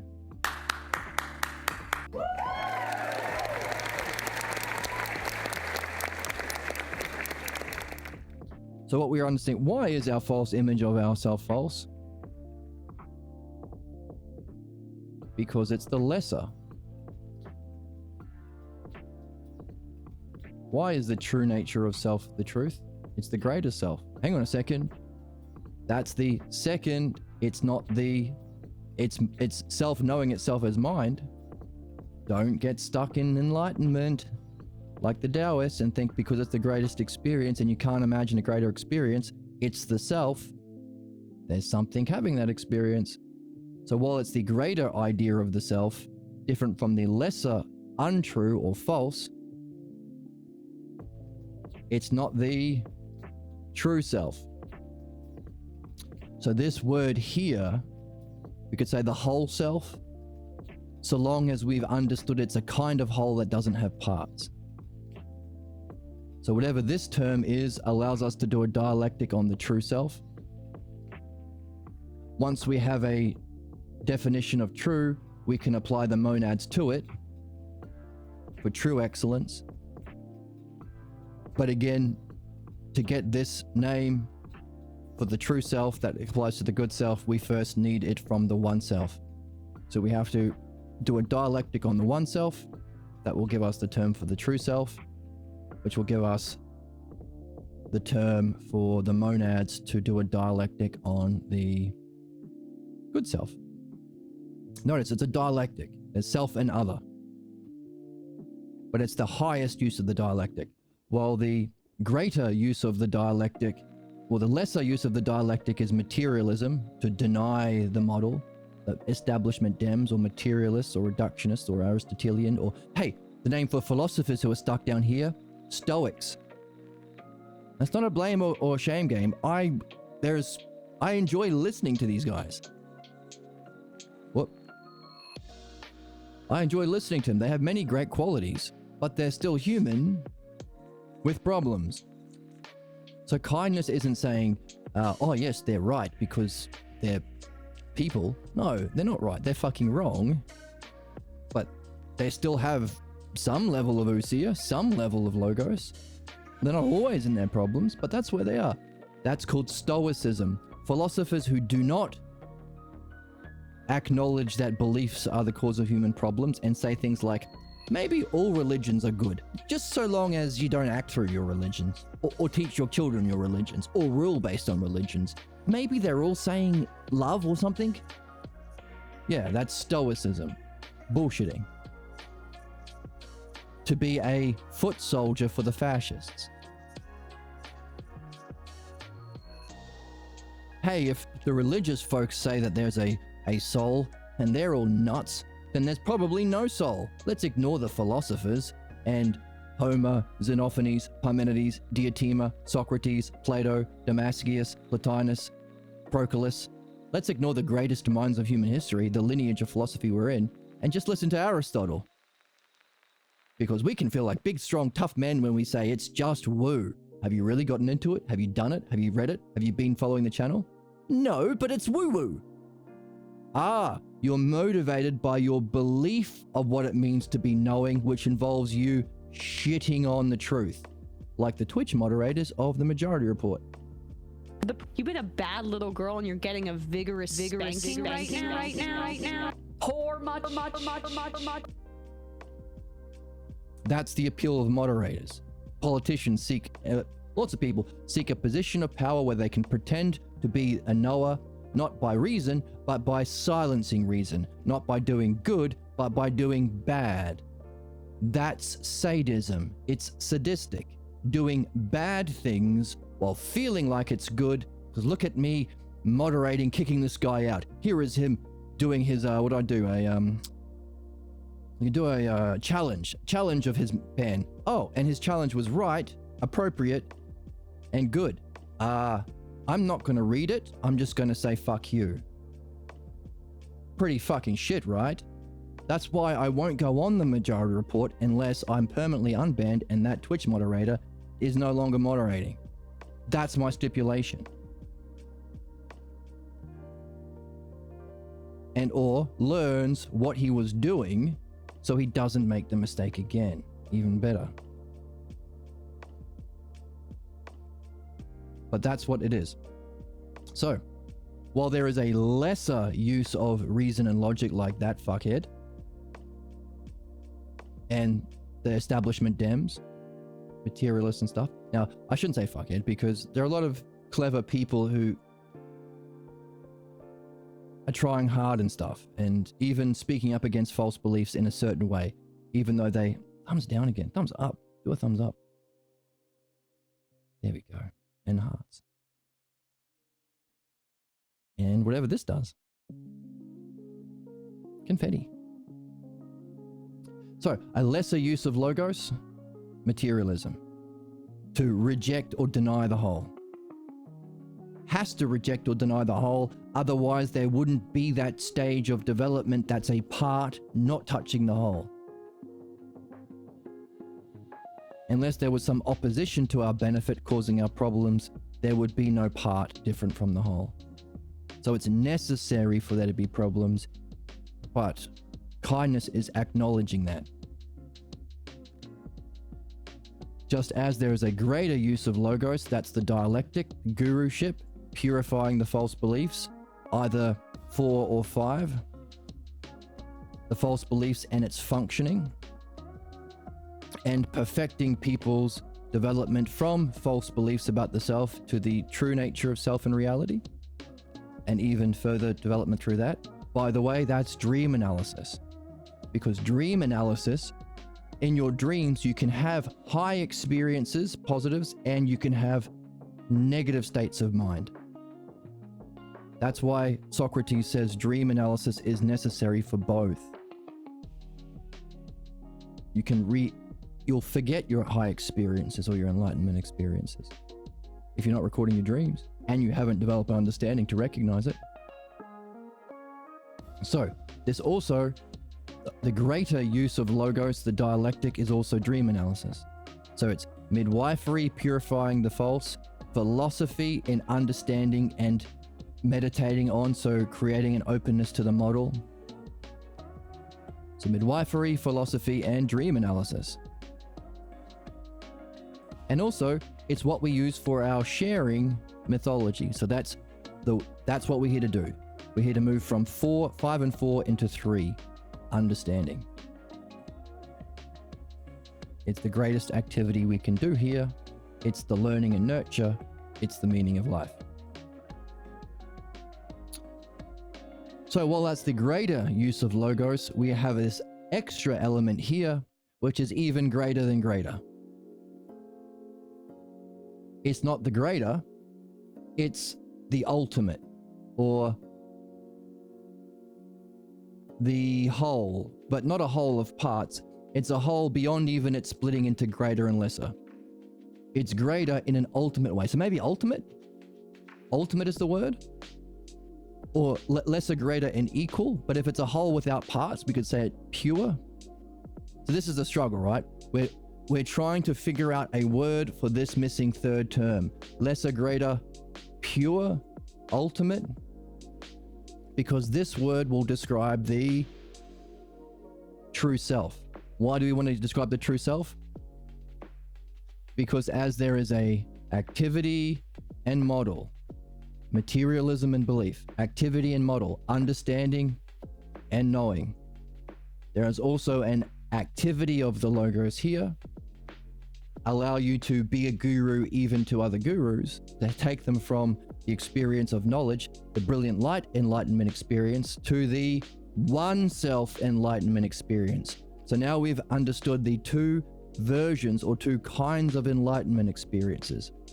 What you might recognize as a kind of purity or nirvana, to borrow from Buddhism, or a Taoism, or the Tao, everything all at once of Taoism. Now, of course, that's not the understanding. That's traditions that have had that experience and create their own language, but we're understanding it properly. Therefore, it's the archetype. Stop doing thumbs down, thumbs up. It's the archetype of spirituality. Thumbs up. Which is what? The higher level of guru. Why? Because you can purify even that. Don't fall into the great tragedy of bliss. So Pierre found that funny. Like, oh, what a problem, you're in bliss. The problem being if you think it's the end. Plotinus talked a lot about that.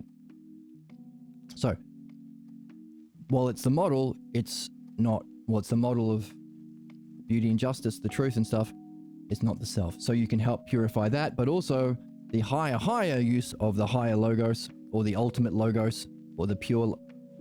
Is there something in the background that looks like a thumbs down?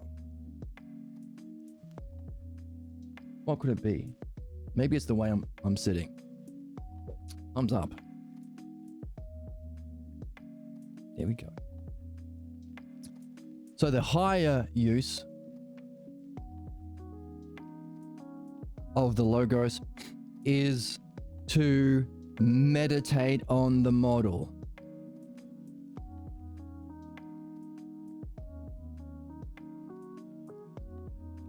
Which we are calling the true self, which is why we want the word for here, lesser, greater, what? Ultimate. So our puzzling about that as we continue to read will be a highest possible use of logos or understanding. The one self, defined by these duads, because that's oneness, that's our understanding.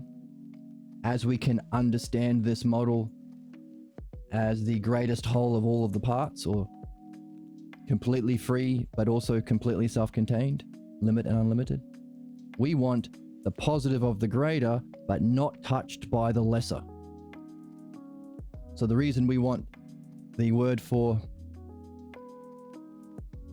that means whole without parts, same without a unique kind of whole that's even greater than a whole of all parts, because it's without parts. The highest beauty, true beauty,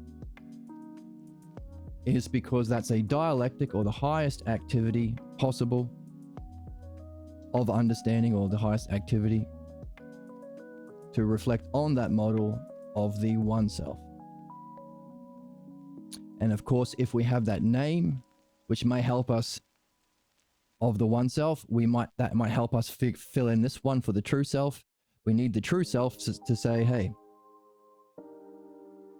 these monads have a false in its pseudo, has truth in the model, but we want the true. So once we have the one self, we can maybe do the true self, and once we have the true self, we can do a dialectic on the good self, which is nothing other than these monads applied to that. So dialectic is the very first primary duads, self and other. So the self we keep as the self, and the other we rub up against the self to contemplate the model. The other we're picking is one, true or good.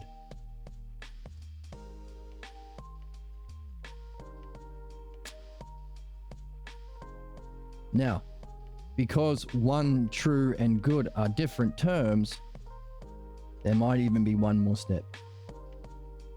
We seek the one in the part of our soul that seeks understanding, reasoning. We seek the true in what compels our action. Would you like to live in the matrix? We seek the good within ourselves. We want to be happy. We want to have the best life. We want to have the best girlfriend and stuff. Is there a way of bringing these three together and seeing, as we've said, ousia and logos? Is this logos itself? And is this pure, qualityless ousia itself? Or ousia self and logos self? That's the puzzles we've got. So a lot on the board. What's the true self? How do we do it? And how does it relate to this triad of lesser, greater, something? What's the good self, which requires us to have that true to refer it to the monads? And what's the one self? Hey, to say a whole without parts is a kind of cumbersome. Is there a word that means whole without parts? So in other words, what's the one, the true, and the good self? Thumbs up, I say. That's 3 questions we can carry with us as we continue to read. Another question, can we even unify those 3 forces, or those 3 impulses, or those 3 drives to a single? Would that be the logos? Would the final term be the logos self?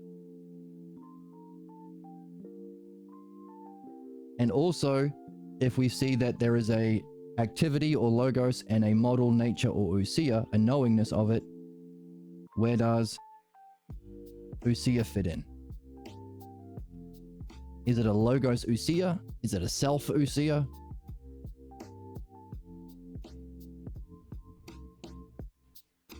The final term of the logos self, some sort of whole without parts that's clear and pure and also true and also good, but a kind of unique goodness that's a whole without parts, or a unique beauty that's a whole without parts. All of this maybe is to define the logos. Then do we say logos ousia? Because it's that kind of ousia that's the knowingness of self. And then do we take that ousia in our final dialectic, the ousia self, or self ousia? Because our goal is to know it, feel it all at once. That's our goal, know the self. It's the cause, first cause, and it's our goal, know thyself. So it's like 6 or 7 questions there. What's the one self, the good self, the true self? Can we unify that? That's number 4. Number 5, is that the logos self? Number 6, how's that to do with ousia? Is it logos ousia? Number 7, which of those do we refer to the highest terms? Ousia self, logos self? or Logos Usia self. Like 8 or 9 questions there. Those are the questions we're up to in the text. But also, how does this relate to our dream maker? Because if our dream maker functions to give us, show a complete understanding of our problems as a part, show a complete understanding of the whole of our life, the whole of spiritual development, the whole, it has a reach over the whole of humanity, the whole of cognitive functions, it must be using each from this state beneficially.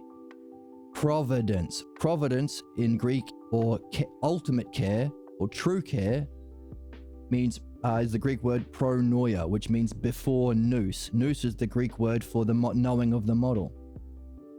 So the kind of excellence of the self, the kind of excellence of our dream maker is this very true excellence. The kind of goodness of the dream maker is this very self-good. I swear this thumbs up thing. Maybe it's Pikachu in the background. That looks like a thumb. Maybe I'll move it. So that rounds out to a nice neat 10 or so questions. What's the one? What's the true? What's the good selves? How does that relate to the Logos self? How does that relate to Usia? Is it Logos Usia or Usia self? Is there a final unification of all those terms and a final ultimate dialectic on the one self? And how does that relate to our dream maker, who seems to be in that already? So we can know the self. That's where we are at. That's where we are at in the book that bangs, but also where we are at in the lineage of philosophical development. In other words, this is the latest question that we are here to answer. In other words, this lineage that we've gotten from the book, because the book bangs, timelessly bangs. It bangs eternally and immortally.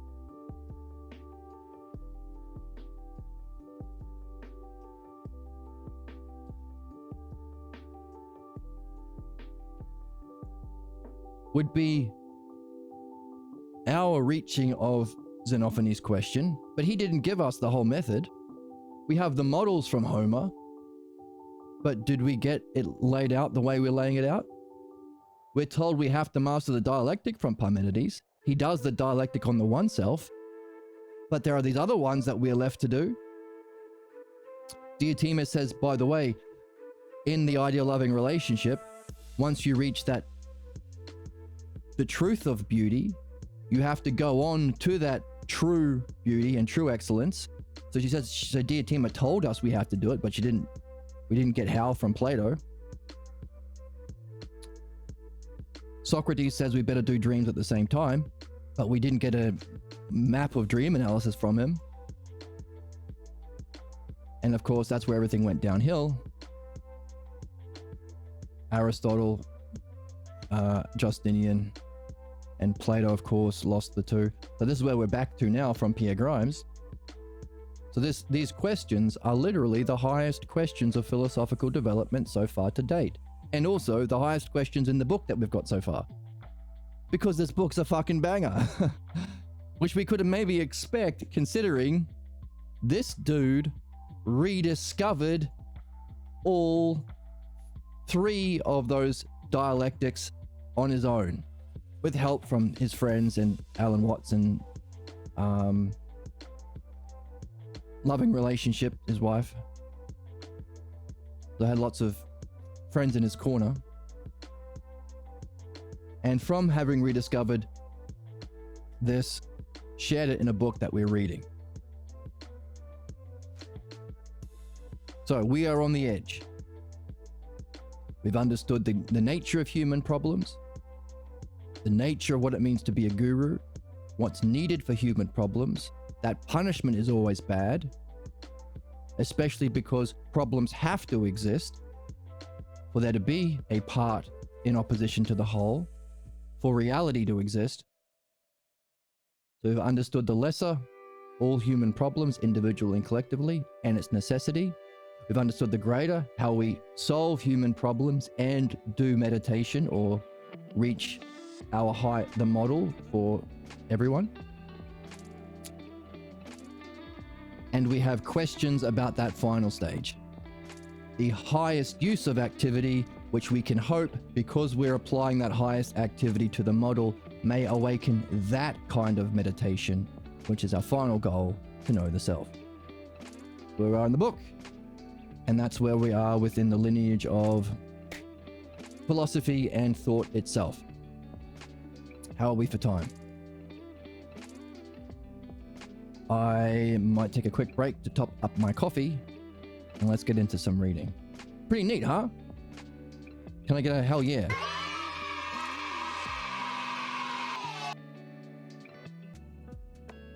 Okay, back from my break. I was just saying that tired from the 8-hour stream yesterday. But I was saying, but it was still fun because it's play, because it's well, don't you want to be whole? Don't you want to be at rest? Don't you want to be free? So all of these duads or pairs that are terms that refer to perception and cognition, like we think in terms of whole, part, same, different, etc. Because we can tack true on, it's not just a side-by-side pair. Like whole and part are not equal. One's greater, one's lesser. So the lesser, greater, equal element of reality takes what's just rational, as an academic philosopher might say, the Parmenides is just an academic or a logical exercise. Very much materialist, right? To reject meaning in mind. But the lesser, greater, equal idea applied to the rational pairs whole and part makes one lesser, one greater. And because it's greater, it ties in with, well, what we want, what we desire, or good, our yearning for what's good. So it's not just purely rational or logical. That would be number 5. It's also good. We yearn for it. By truth in there. So we can see how these 3 primary ideas of the self, one, good, true, are all interconnected, or aspects. They're different things, and they apply to the different motivating forces within our psyche that we call the soul. So the soul can be just a word of unifying those 3 forces. So it's different things and different forces, but they're all interconnected. It's good to understand. When we understand, don't you want to understand the truth? Don't you want the greater way of being? So it's pretty neat. Yeah, so that's where we are.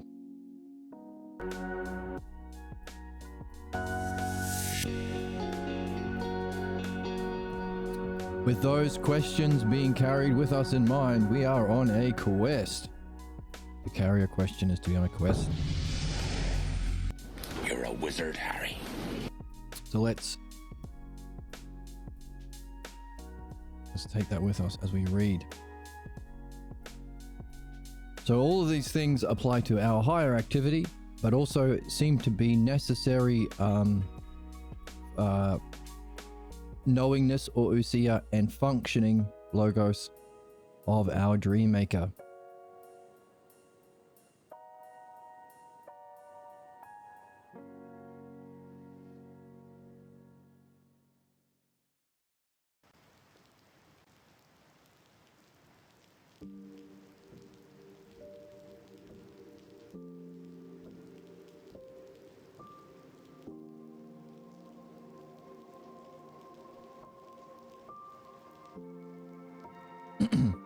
Let's go back to here, the end of the section on the lineage review. reviewed the lineage a couple of times, and I like to do it for anyone who's coming in here who may have missed the last episode, but also for my own memory.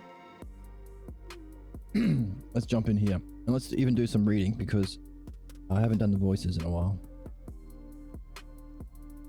Socrates, you're here. Yes, I am here. Thank you, Jesus. Yes, it's good to have you here. I'm Jesus. I know, I'm Socrates. I know all. Wow. Not doing that.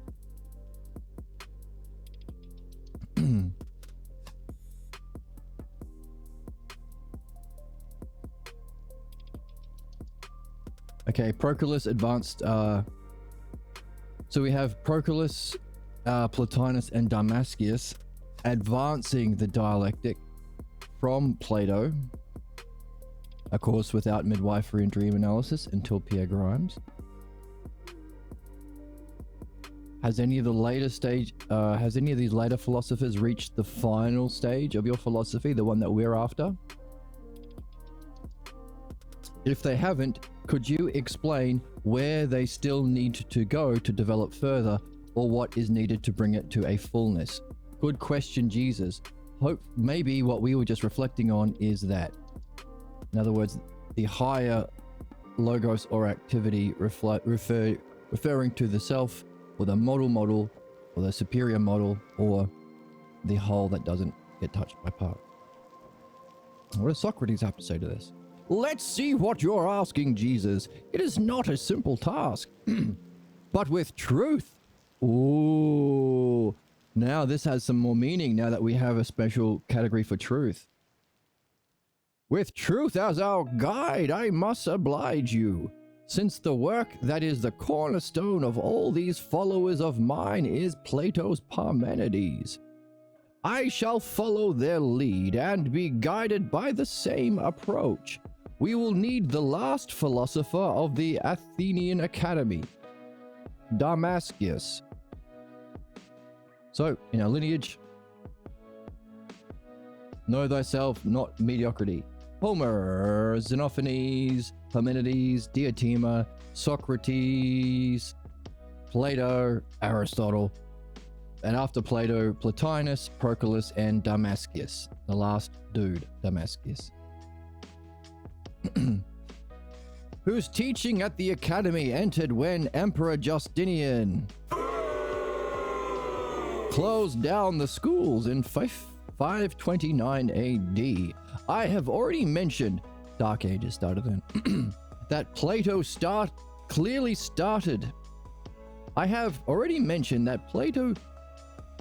stated it was through dreams I received insights into the divine. He went on to say that it was through oracles and dreams I was commanded by the god to follow my practice.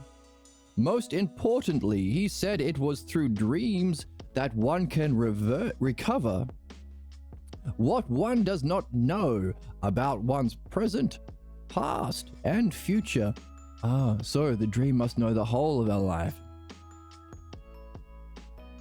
and have insights into the future and our spiritual development. However, he did not, nor did those who follow him, stress the philosophical significance that the role of dreams played in human destiny. Ooh. His understanding adds much to the primary riddles philosophy seeks to understand and experience. Understand and experience. Does that fit with our model? Does that fit with our model of every level having a nature or model or experience, knowingness, the ousia, and every level having a activity or understanding or use of the logos, using logic only to deny anything meaningful, modern science, Aristotle, belief. I just know all at once that our team is the right team. Understanding the dialectic, the art we're here to master, knowing of the model, brilliant light of pure being. And then what we have been doing, the activity of the whole, independent of parts, that can revert on its nature, knowing the self. And all the questions we have about how the shit do we do that? How the heck do we do that? You've been a bad little girl. Unbelievable sluts these days. How do we do that?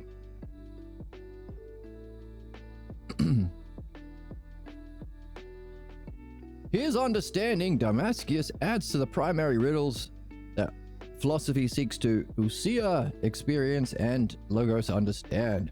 The primary ideas of our philosophy are the one or the good. And now we have a third one. We have the true. The idea of the good or goodness.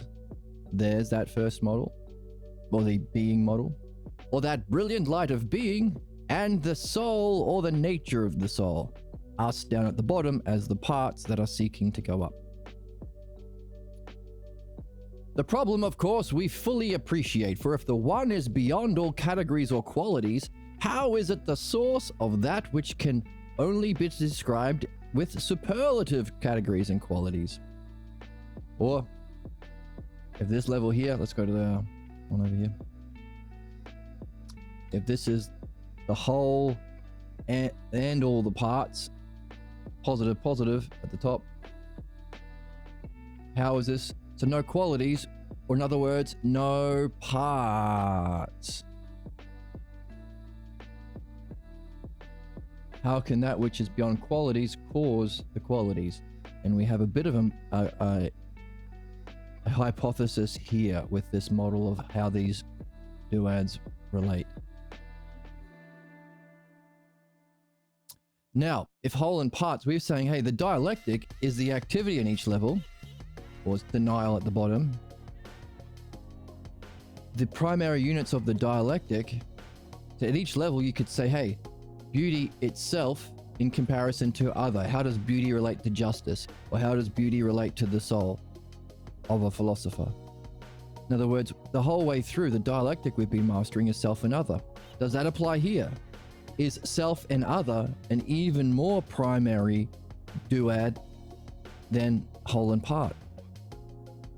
In which case, does self and other fit like this as well?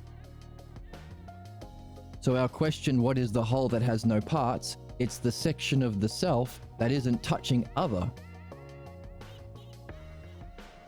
And the brilliant light of being is self knowing itself, because there's still self in this part here, through other, or ousia, or turning about, or being. So the highest kind of other could be being, mind. The self experiencing itself as the mind of self, or the idea of the self, or being. But we want to know, how does self know itself without any other?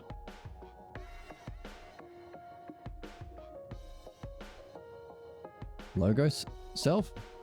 Do we do a dialectic on self to self? How does self in relation to itself, and then self in relation to sus? No, that won't work. Anyway, that's our puzzle. And how does the self create being, and being create the physical world?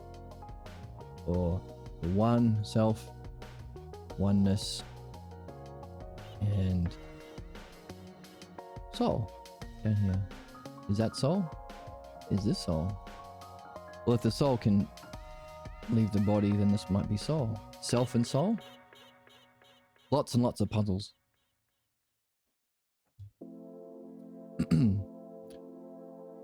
Equally, how can that which is the union of those positive qualities be the source of that which is fragmented into innumerable manyness? Now, the parts. Now, add to that the idea in our philosophy that there can be a return from the manyness to the one. Can we use that? We say, this lesser is the manyness. Is that a duad? a return from the manyness down here to the manyness of all the parts as a oneness, and from that oneness, which is one and many, to the one. That fit? The one itself? The one that's not manyness, the whole that's not part? The self that's not other? Ooh, this hypothesis is fun to play with. The philosophical quest for each soul is to make the journey to the source of all sources. So, the meaning of life, or the first and final cause. Return to the source. Now we can talk about it a little bit differently. The self that's not other. The one that's not many. The whole that's not parts. The effort to render some rational account. Or, you could even say, maybe, if this is being itself, and this is becoming, can we say that this exists, or is, but not in the way that being is? So it is that's not being. Maybe that doesn't work, because we're using duads that is like same and other without the same, or self down here, or yeah, the false idea of the self. Right, maybe one, many, maybe self, other, whole and part for sure.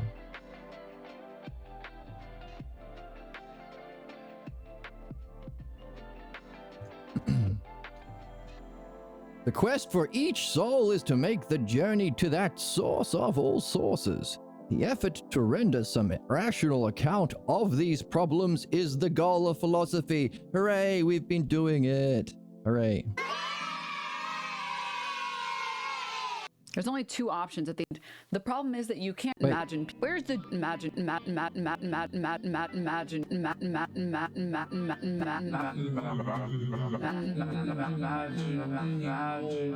imagine people changing their positions and improving for the better, for the better, for the better, for the better, for the better, for the better, for the better. Imagine. To provide a rational account for these problems is one of the goals of philosophy. It is not just the cleaning up of metaphysical problems, because this kind of reflection is the meditation that leads to the doorway of the spiritual experience. Jesus, don't you see, Jesus? Pretty cool. Because that's what we have been playing with. We've been playing with if there's an activity or logos and a nousia or state of being for each, the activity can be directed downward to help, or directed on its source or model. It's a kind of meditation, which is neat because this highest use of the logos we've been doing is on what is the self here? What's the model? What is the self that's not other, or the one that's not many, or the whole that's not parts, such that we can use it in this activity and use that activity to help people in pure being experience to go beyond, but also for us as the contemplation to know the self.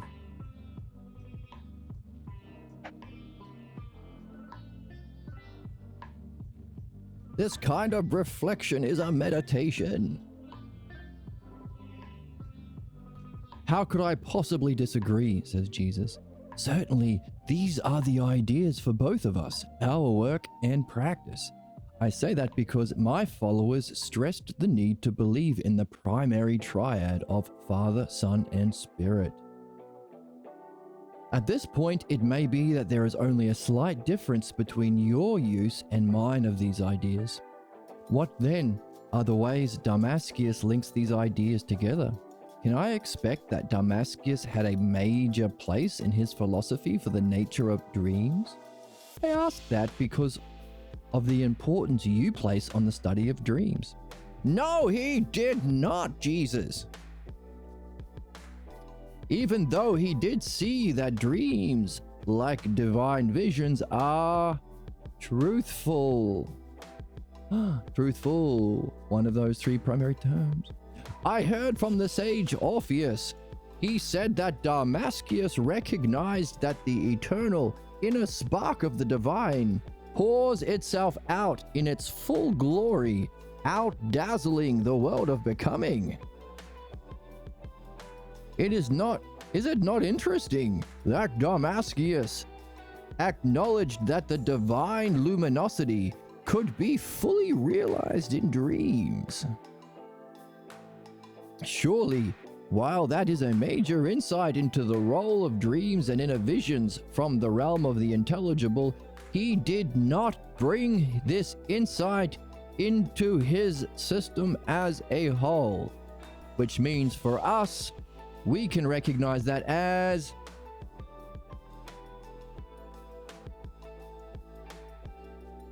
damn it. Oh, I'm muted.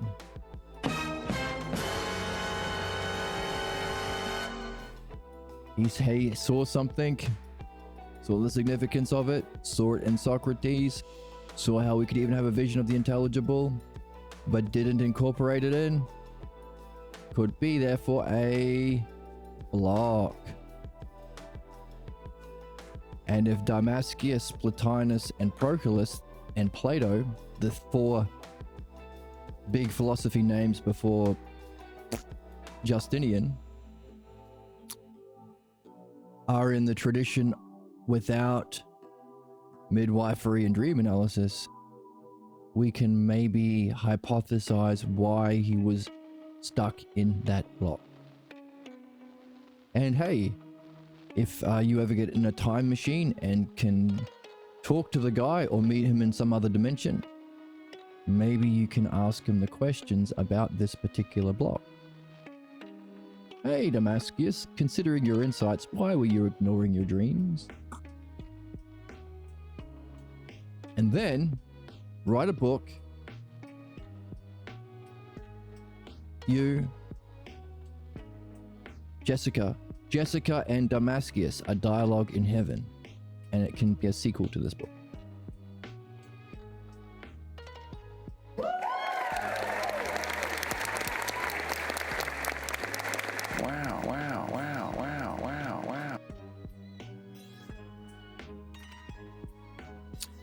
Even though he saw it, he did not bring this insight into his system as a whole.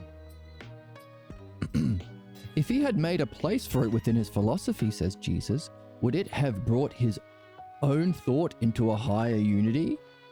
And could it add to the puzzle of the relationship between the soul and the intelligible or the intellect? Still, he did advance your system, so he is among those who have confirmed your vision. And he can be added to those who advance your work. It is no small thing that he added that divine luminosity also comes in dreams. As you know, I have a keen interest in this subject, as I know you do, since we both have entered into that divine luminosity. So that's one way in which they are the same. They both entered into the luminosity of this middle section here.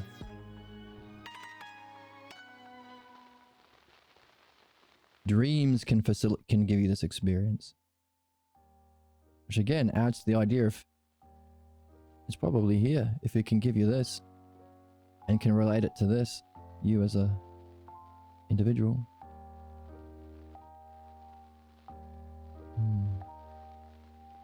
If this is a kind of ousia that we recognize as an enlightenment experience, and this we're recognizing as that second category, I wonder if dreams can give you this, not divine luminosity, but the other kind. Whole without parts, pure, clear, free. We're still working on it, aren't we? This is our dialectic. Must be pretty significant. Must be super significant if even Damascus had a block to it. And if Socrates really stressed that as key.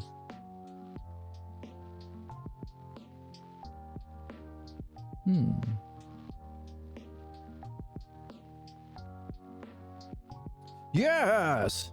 Yes, Jesus, you are correct about that. These problems I have mentioned are interrelated, so gaining an insight into one may afford another insight into the others. But before we go forward, it would be best to first open up and discuss just what this problem is. Then we can see if what I put forward will allow us to say the puzzle has either been solved or that we have advanced it a step in that direction. Would you say it's a fair way of going? If so, let us return to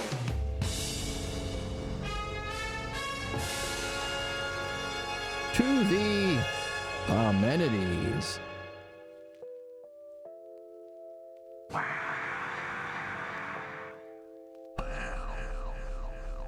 Wow. You do mention Parmenides quite often, and that leads me to ask you, if he had a teacher, who was he? Xenophanes, of course. Have you not seen the stream? They've reviewed it like 3 days in a row. You should subscribe to the Awakening Philosophy stream on Twitch or YouTube. I hear you can even join the Discord. You'll get a notification when it goes live. And Jesus, your church surely has trillions of dollars. You could even donate to support the channel. All of this is possible. Xenophanes of Colophon was his teacher, and it was he who held that God is one. He also said that it was the whole of God that sees, hears, and thinks. There were those who sought to see that very thing in themselves, and they have fun drawing diagrams to figure out how to see that God is one. And it's the whole that is seeing, hearing, and thinking. It's the whole of God. Clue. If it's the whole that's seeing, hearing, and thinking, but the whole of God is one, it's not the oneness. It's the whole of this pure one we can call God, or God is self. Therefore, the highest term, or God, is the self. You, baby. And it's one, or one that's not many. And as Socrates says, there are many who try and see it for themselves. And as we're seeing, the meditation or activity to see it in ourselves is the use of the logos here on the model here. That's what we've been doing. So Socrates is talking about us, baby. Good for you.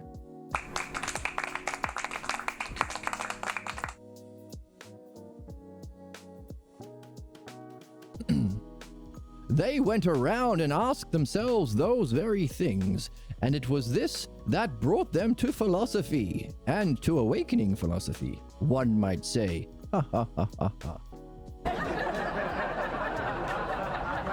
Staying with these sayings throughout their life. Remember, we can carry these questions as a koan. Staying with these sayings throughout their life, they came to see that the mystery behind those sayings can actually be realized. And in that realization, they saw what must be seen. He started what Parmenides developed into a very profound system of thought. It became the object of contemplation for many. Yes, it is good, says Jesus. I would enjoy seeing how Plato's Parmenides can be used to both open up this problem and through it to see its possible solution. By the way, to open up the puzzles we've been opening up, we leaned on Parmenides and his idea of the one self. The one self.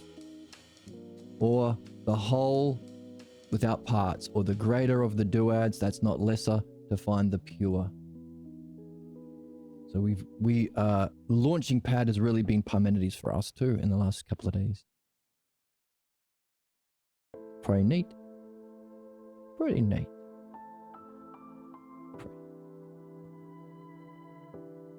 I'm delirious. I need more coffee. God.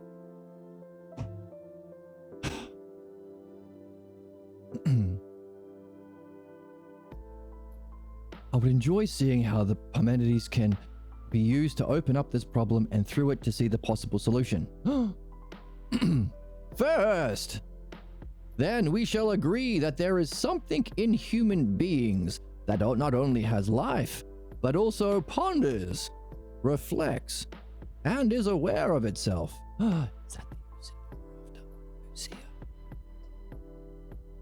I ask that because since it has those ways of being, it can act and do what it does and achieve what it can. So there is a pondering, reflective awareness of ourself, which we have been placing as the model term or the Usia term in each of these three levels, here, here, and here.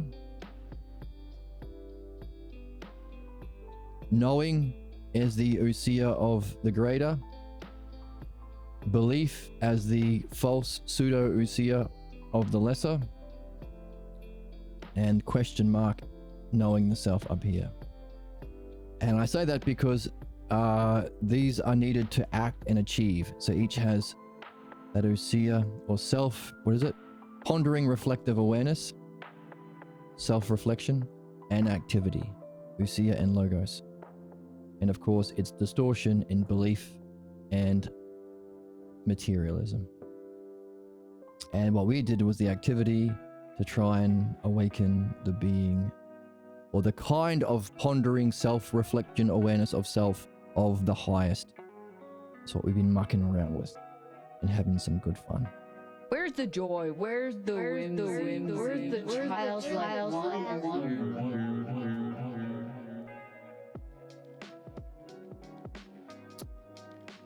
So it has to have both. Has to have that reflective, pondering reflective awareness of itself, and so it can do what it does and achieve what it can. Good thing we've been playing. Whoops, I was reading. There we go. This is what I just read. Sure thing, says Jesus. And I can go along with that. What else do you need to go further? Well, it allows us to say that within man, there is something that can revert upon itself. And from that, an activity can emerge. Or simply, we can say that the mark of being a living person is to have this power of reversion, Usia, and the ability to act. The best acting is the logos. A more philosophical way of saying this is that the distinctive mark of the soul of man is that it has what the Greeks call Usia.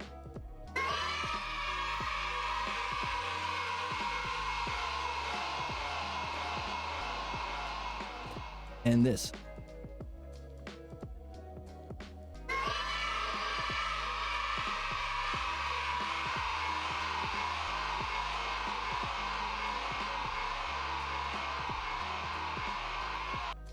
Wow.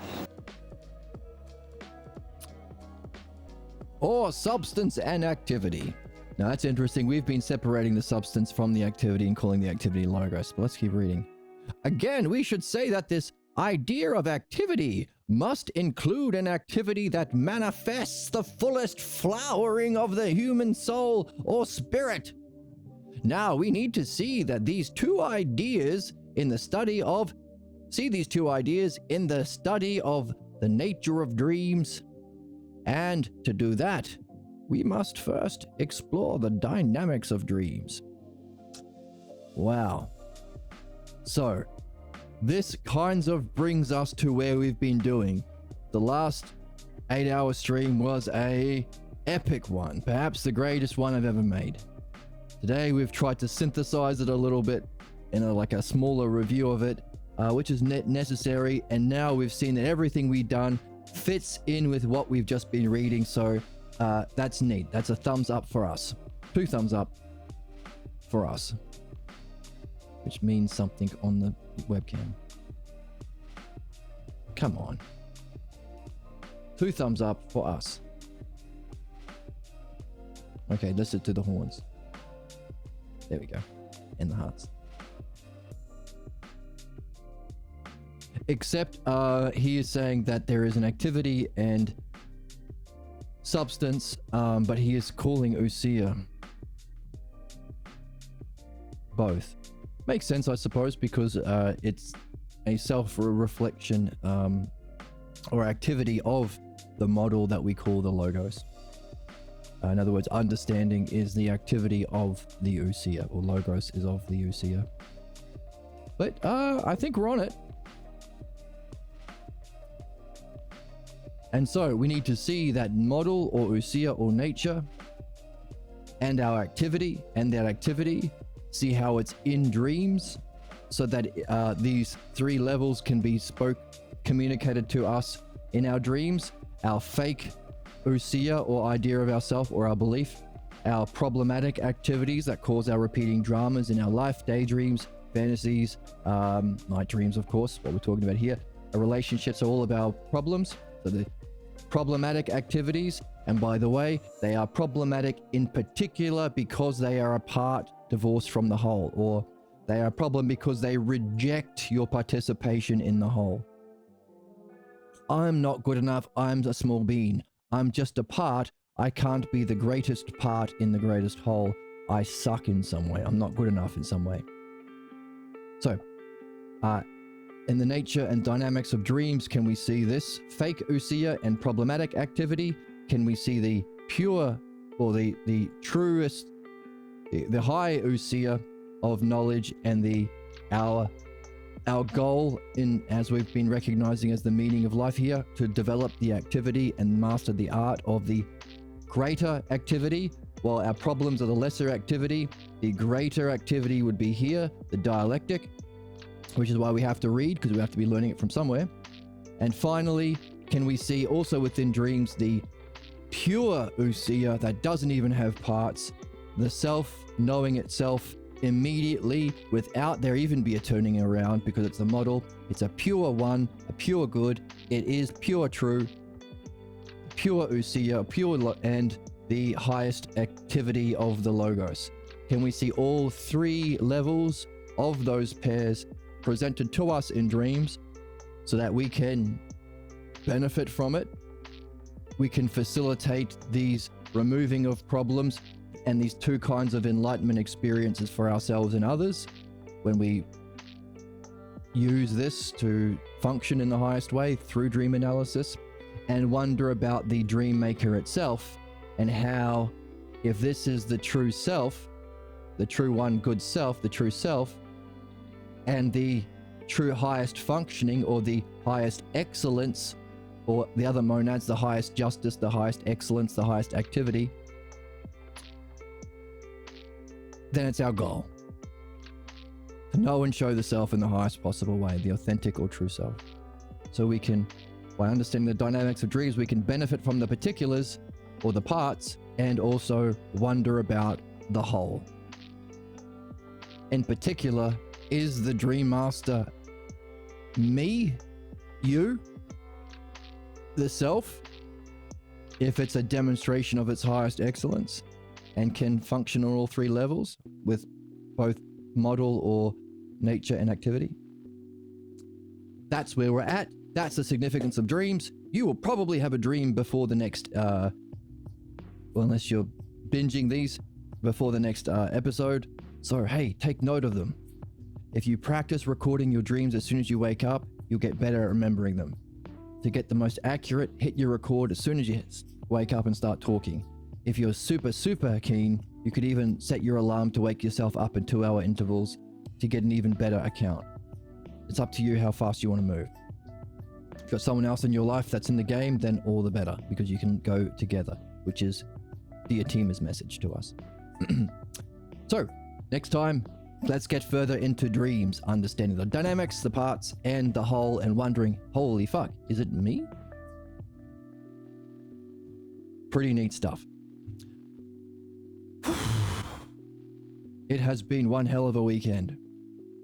Worth it though, holy crap. And I hope you've enjoyed it too. And pretty neat to understand that this is all understandable. And to understand that understanding itself is understandable. And to understand the lineage of understanding we're in. It's not about, oh, well, I like Kant, so I'm going to be a Kantian. Or I like scamming people for money, so I'm going to be in a Adam Smithian.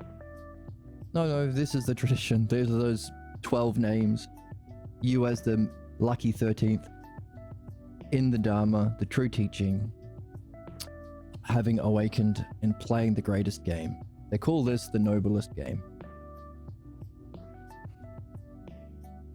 Wow. Amazing. Thank you for joining me. Follow on YouTube, Twitch if you want.